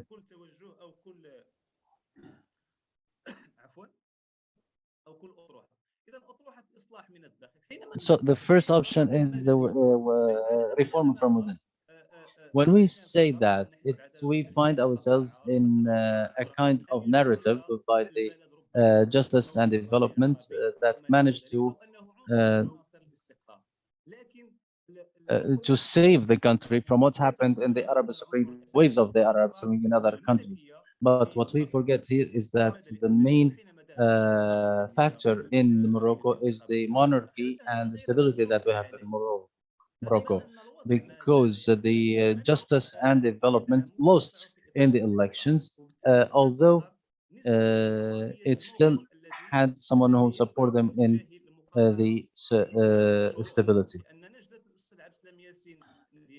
So that brings people who speak about boycotting based on a specific. فكرة الجماعة اليوم تشترط مجموعة من الشروط من أجل أن تمارس العملية السياسية وأن تنخرط في هذا العمل السياسي، وبالتالي نحن أمام أطروحتين اثنتين نحتاج إلى تقييم موضوعي لنتائجهما معا. ثم الأمر الآخر وهو أن حزب العدالة والتنمية. The other point is that the Justice and Development Party, you have 1 minute left. The Justice and Party always talk about the external threat. We can't build on that, and what is the meaning of the external threat? They speak about the external threat that destroy our country, which is Israel. But in exchange, we see that the normalization with Israel was under the time of the justice and development. And this is one of the points that we cannot understand. And it shows who is the real actor in Morocco. So this is a number of points. We have other points that I wanted to say, but we don't have time because this experience actually deserves to look at it with objectivity, because the practice of the Islamists in Morocco is very important, and Morocco itself was is one. The Islamic movements are active in the general sphere and the public sphere. Thank you for inviting. Thank you very much, Dr. Musab Tijani, and I also would like to thank Dr. Isam Al-Shafi'i and the other commentator. And now we will move to the final remarks. I will come to the Bilal Talidi, and each one will have 5 minutes to comment. And I will start with Dr. Bilal Talidi. The floor is yours.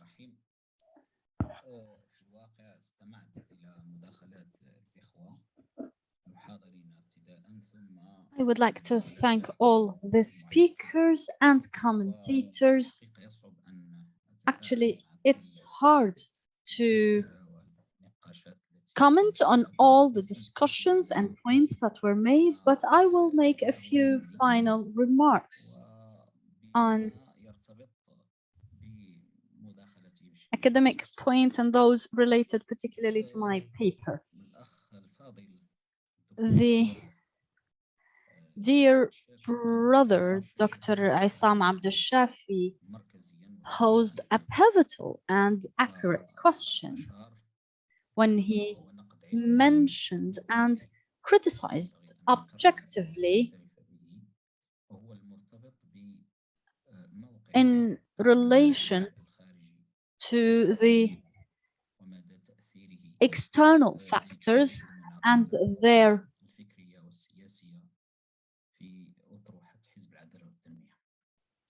impact on the approach of the Development and Justice Party. And this is a factor that was central in the evolution of the Justice and Development Party.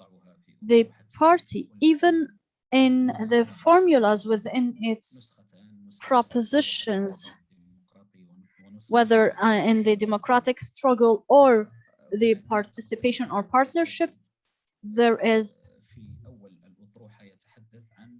a framework at the beginning of this proposition that talks about the regional and national context, and that this proposition is based on this context in understanding or rejection or interacting with that context. So if we talk about the propositions of the party, they were inspired by adaptation to external realities. We could talk about three main contexts. Of course, there are many details, but to speak in general terms, in the international context in Morocco, we can speak about the stage of countering terrorism, or the so-called what Satlov, the director of the Washington Institute, calls the battle of the heart and mind. This stage required the engagement of all international actors in combating terrorism. Another period is between 2003 to 2007. All of this time was an intensive period in which Morocco was engaged in all policies and security coordination with the US in countering terrorism, and there were impacts even in terms of laws and legislation and the approach to Islamic movements in all its components and manifestations. So it is no wonder that in the democratic struggle proposition, which was introduced in 2008, which was the result of the discussions since 2002, we find that all the questions related to the relation between politics and dawah and religion and politics, and the questions related to freedom in terms of reference, the identity of the party, all of those questions and scrutinizations implied or internalized that the necessity, what was necessitated by the international context. So the idea that the party introduced preventing preachers from running for elections and distinction in discourse, positions, figures between the dawah and political aspect of the party, all of this was an adaptation to this reality.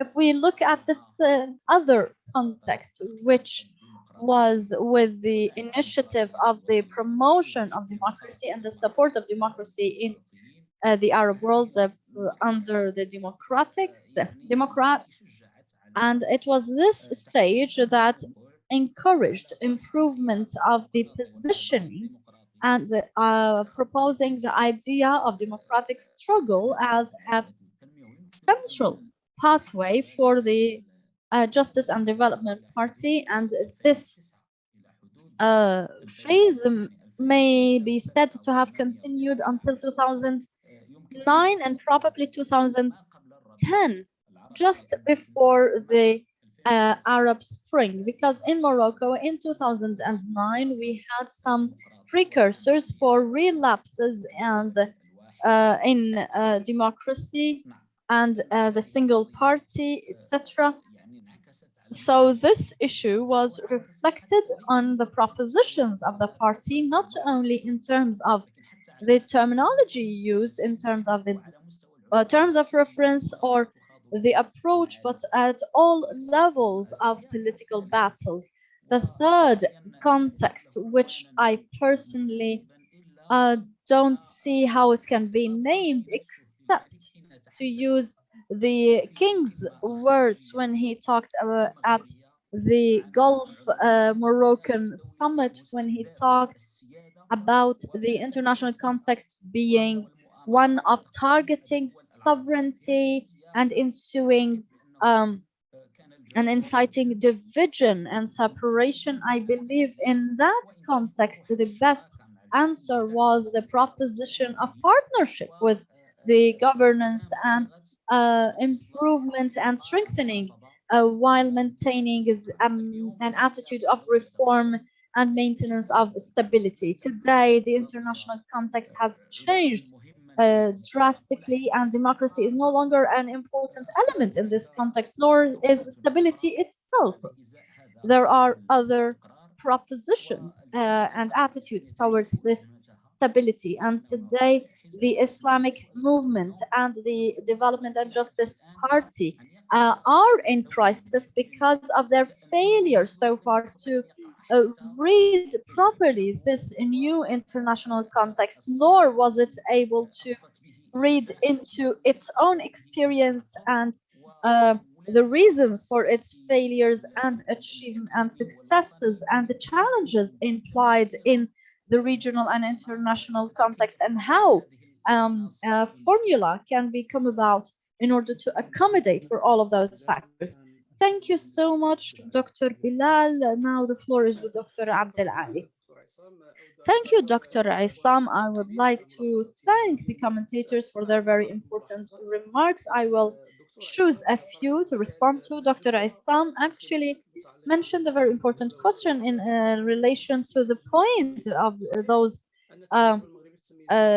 discussions given the peculiarity of the Moroccan experience. Yes, of course, there was a peculiarity in Morocco. We were not in the Ottoman Empire. We were under the French protectorate, not colonization, etc. Nonetheless, there were some problems on a theoretical level with the emergence of Islamism, and what I mentioned was based on an analysis of the discourse which is present in the publications of the main theorists. Of course, there are those who still call for the Islamic Caliphate and who call for other concepts and demands. As for plurality in Morocco, I would like to mention 2 points. If we mean that the idea of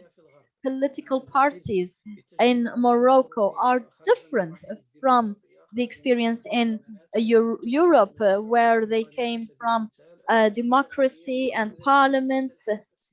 So political parties emerged from parliamentarian blocks. So in that sense, we do not have a natural emergence of political parties in Morocco because they emerged in the movement for independence. But to run into the conclusion of them being phony or normative only, that is an exaggeration, because there are parties that were established because of the will of their own founders, but truly there were others that were affiliated with the government itself. Democracy in Morocco is one that is controlled and engineered. That's true, but to say that it is all a parade or a play on a stage, that would be an exaggeration. There is a genuine conflict and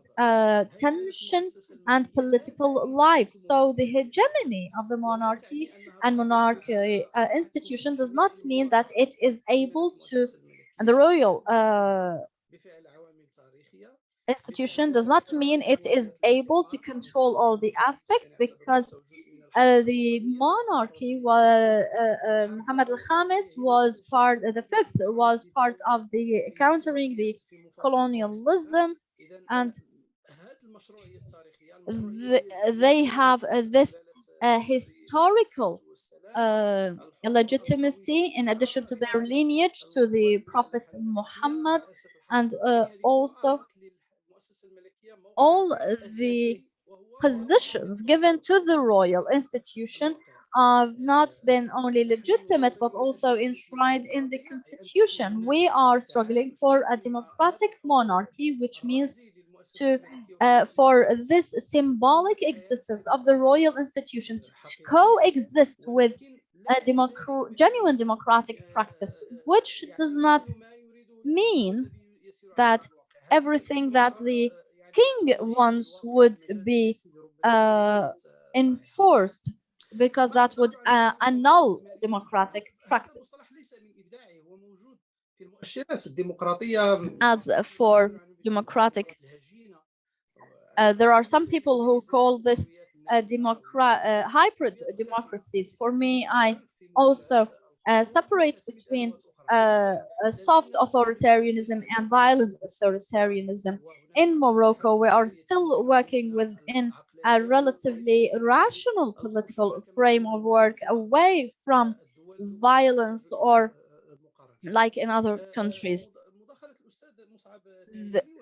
Dr. Musab Tijani mentioned some criticisms also, although they were politically informed, I would say, but I have to react to what he said. The presence of party leaders is not something that is in contrast with the presence of political life or parties' practices, because this is something that exists in many cases and in many states, not a Moroccan peculiarity.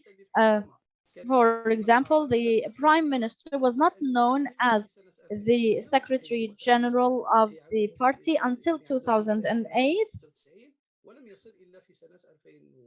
although he affiliated in 1996 after a long tension in the internal affairs of the party. But the fact that he is a leader is true, just like Khomeini, Erdogan, and others. So this is true of Morocco and does not annul the idea that this is a democratic or political, genuine political practice. The other point in relation to the experience of Justice and Development Party, I believe this experience is based on reform from within, and we have the chance today to evaluate this experience as a human social experience, and the fact that they were given the head of the cabinet for a number of years. This was not achieved by any other parties, including classical parties. So we have this chance to objectively assess an experience that was done in practice. So, as for reform from without, it is an experience that is not available, that has not been translated into practice, so we cannot assess it. We cannot assess the experience of a political movement that is not engaging in real political life. The fourth point is that the Development and Justice Party interacted in politics in the parliament and elsewhere, and we have to go back to their programs and the first and second governmental programs. We will find that they had a touch that was different from other political programs, but we need to scrutinize in order to see this. Although, of course, the party had a chance in 2011 with the Arab Spring, but that is relative because it wasn't born then. It was already involved in political life for years when the Arab Spring came along. So they ran for elections in 2007, 2011, and so this evolution would have been related to the Arab Spring, even if it was only in 2014, but actually it had its roots way before, and their actions in 2004, the elections of 2014 and 2015 asserted the Moroccans' trust and confidence in the reforms of the Muqasa reforms, which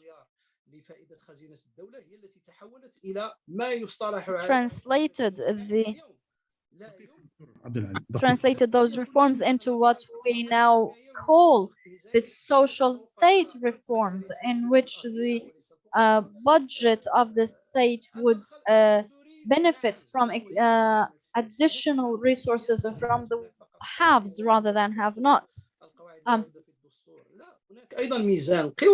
The political practice of those parties have to be seen not only in constitutional terms, but also in terms of power, ability to affect alliances, and other complexities that make it untrue that the Justice and Development Party has left the power and no one is sorry for their departure. I believe that's very unfair. There is a lot of nostalgia, and it is being missed big time in among the public. You can go to the street and hear people how sorry they are that the Justice and Development Party has departed from power. When I haven't made up anything when I said that Mr. Abdessalam had idealist points of view. You can see it in his own literature because it did not survive in the face of practical challenges. They could be used as a background, as a source of inspiration, but currently they cannot be applied as is. And I do not believe in any ideological transformations within the group. And if there are such transformations, I would love to learn about them from Dr. Musab. Thank you so much. Thank you so much, Dr. Abdel Ali. Now the floor goes to Dr. Buthaina. Thank you, Dr. Sami, and I thank all the speakers and commentators for their valuable comments, which has opened the appetite for another session on the Development and Justice Party. In the time limit, I will not be able to comment on everything, but I will try to mention a few things. First of all, I would like to say that Morocco, as my colleagues have mentioned, is quite unique in terms of its system and a political governance system, as it is based on the royal institution, and the party system in relation to the royal institution manages this relation based on the balance of power. In other words, it is a dynamic relation rather than a static relation, and it is also a complicated subject to the balance of power in addition to social mobility and political parties, particularly those which are based on national from national roots, affected the independence of the decision of those parties and affected the role they could have in the Moroccan political order. So when I said that the Justice and Development Party, when it engaged in the political order, it introduced competition to this field. That was because it enjoys a relative independence, and this independence was reflected in its dynamism and its interaction with politicians and the royal institution. And if we go back to the political actors or the party actors, because a single actor like the Justice and Development Party cannot claim to be able to lead the democratic struggle or battle for democracy, and this pushing for and widening of the margins without other actors. Here we have to remember what happened under Abdel Elah bin Tilan, when political parties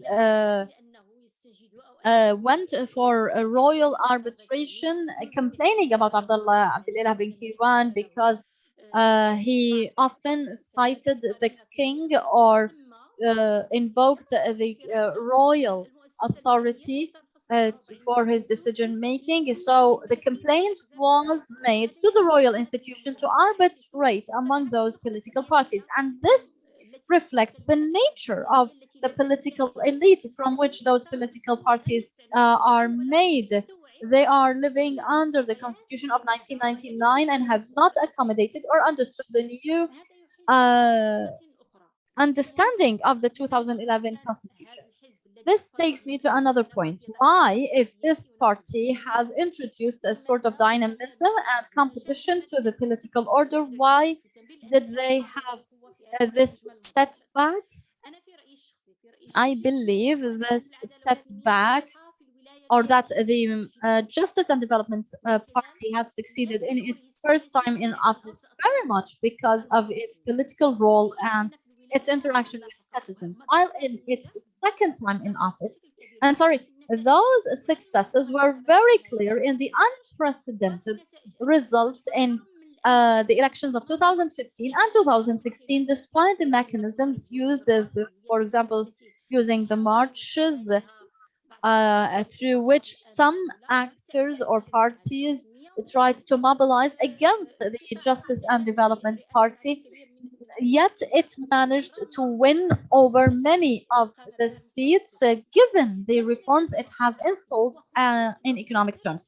But what happened was watering down the political action of the Justice and Development Party and its inability to continue to have a constituency for its reforms after 2011, and they continued to have the banner of listening and achieving, and which means that they turned into a bureaucracy, more or less.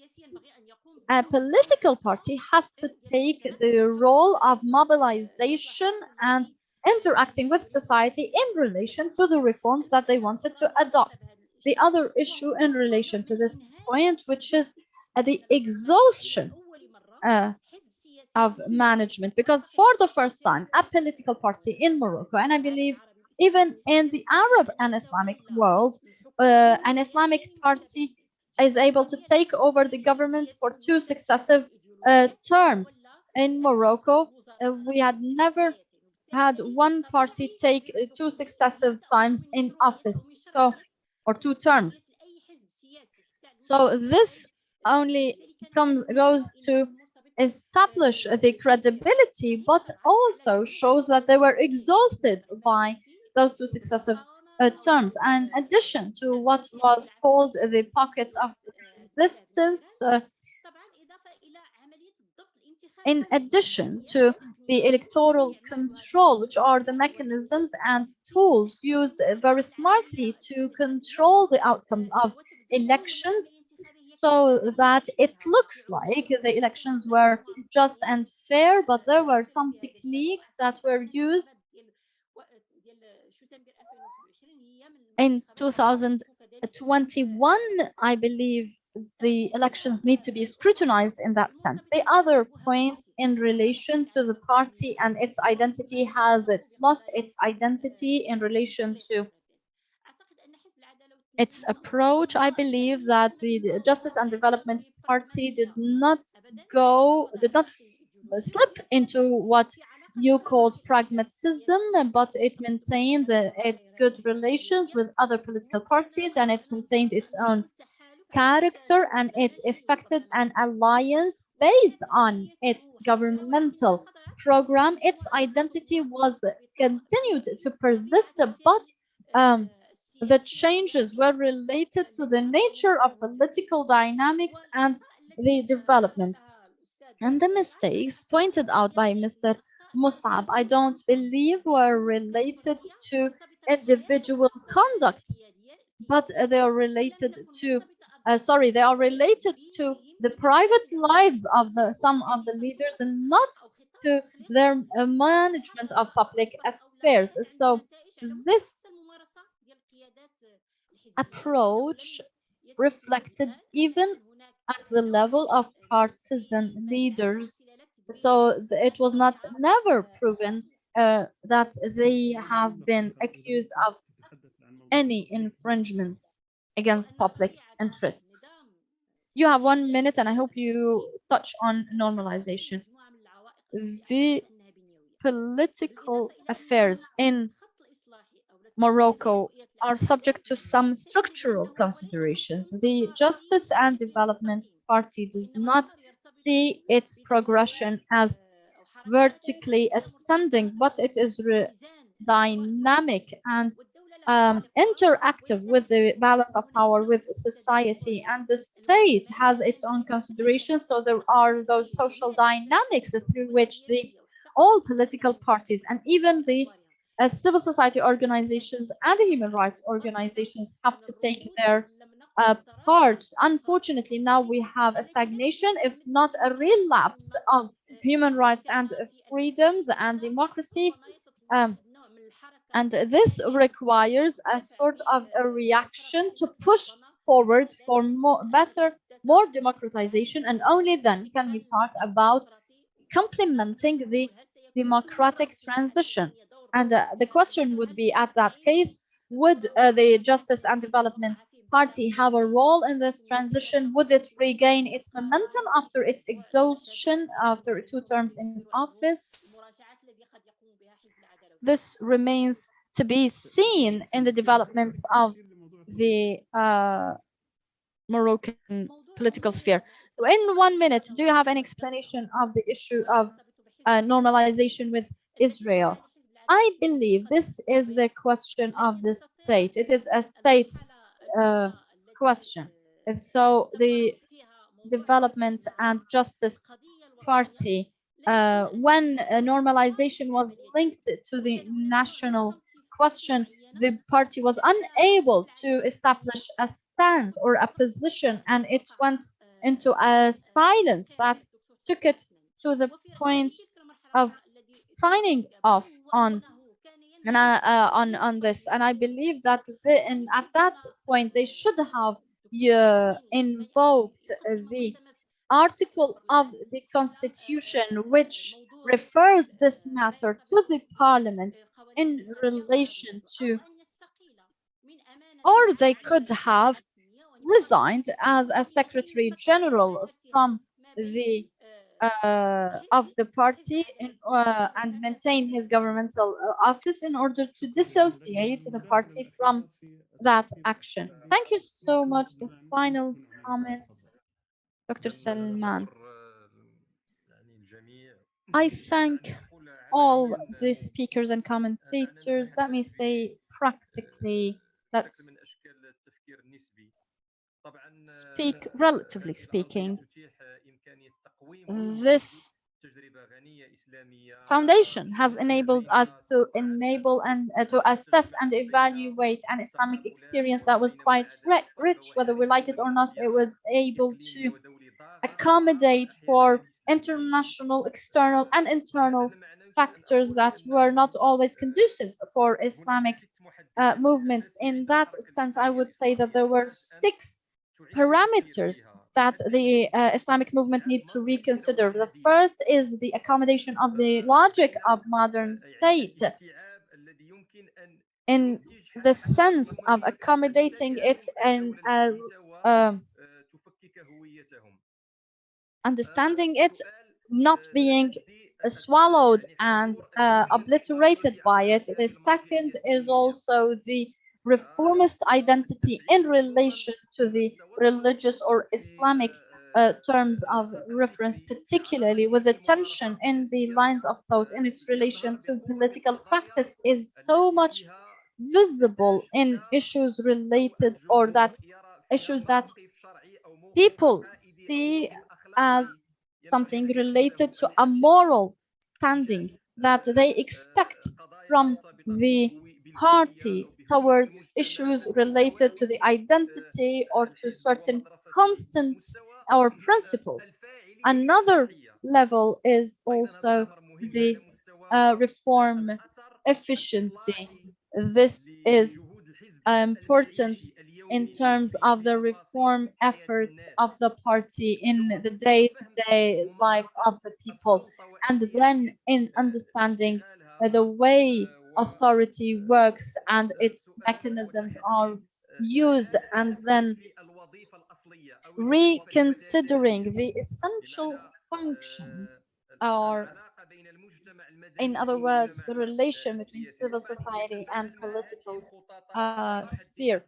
There are 4 points that can be made under this title. The party is indecisive in answering the question of identity, democracy, development, and the mode of management.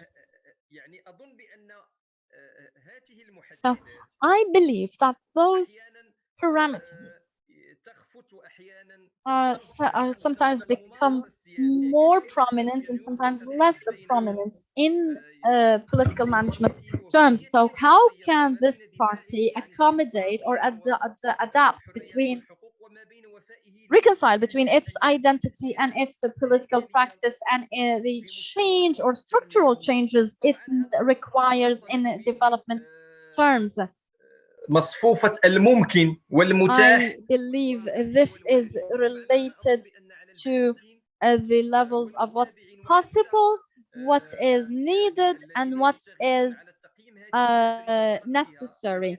So scholars evaluating this experience have to be realistic as well as relativistic in their approach in studying this party, which had some power but not an overall power within a political order that has its own tradition and its own dynamics. So how within those complexities would they maintain those formulas, reform, stability, and هناك كثير من الأطروحات international transformations? I believe that this kind of ideas would create a debate within the ranks of the party. There were some conservative voices that would say that the party has achieved some achievements and gains that makes us keen on maintaining those gains and achievements in its conventional political attitude and its vision of reform or change and other ideas talking about how the party would regain or be proactive, get out of the idea of the setback or the shock after the elections to move towards the revival of its historic critical mass in establishing political agreements and political conversions with those who are different from it, such as the seculars, etc., and restoring the democratic struggle that is and the democratic front that is sort of cracked in order to re-propose a democracy strongly. And there is also the tension I call the rationalism based on the purpose of the party and the justification based on those purposes. In other words, how can we evaluate the performance and the behavior of this party in a way that links the rationalism, political rationalism, with its purposes without using those purposes or end results merely as justifications. So in that sense, those ideas may help reconsider the identity of the party and its effectiveness and its weight at the level of society and state. Thank you so much. I thank you all, Dr. Bilal Salidi, Dr. Abdali Hamidin, Dr. Salman, Dr. Abu Thaina, and also the commentators, Dr. Abdul Hafiz Yunisi and Dr. Isam Abdel Shafi. I thank you so much, everyone, for this symposium, which was extremely rich and posed many questions in addition to answering other questions. I hope we can take it up in further discussion. I thank you so much. This is the end of our 12th session of those symposia. We are going to close during Ramadan and we are going to resume in May after Eid to talk about the experience in Lebanon, the experience of Hezbollah, and the experience of Hamas in Palestine, and also the Yemen many experience, and then in June we're going to talk about Turkey, and then we're going to talk about 10 other experiences in Balkan, Asia, and Europe. Until then, see you.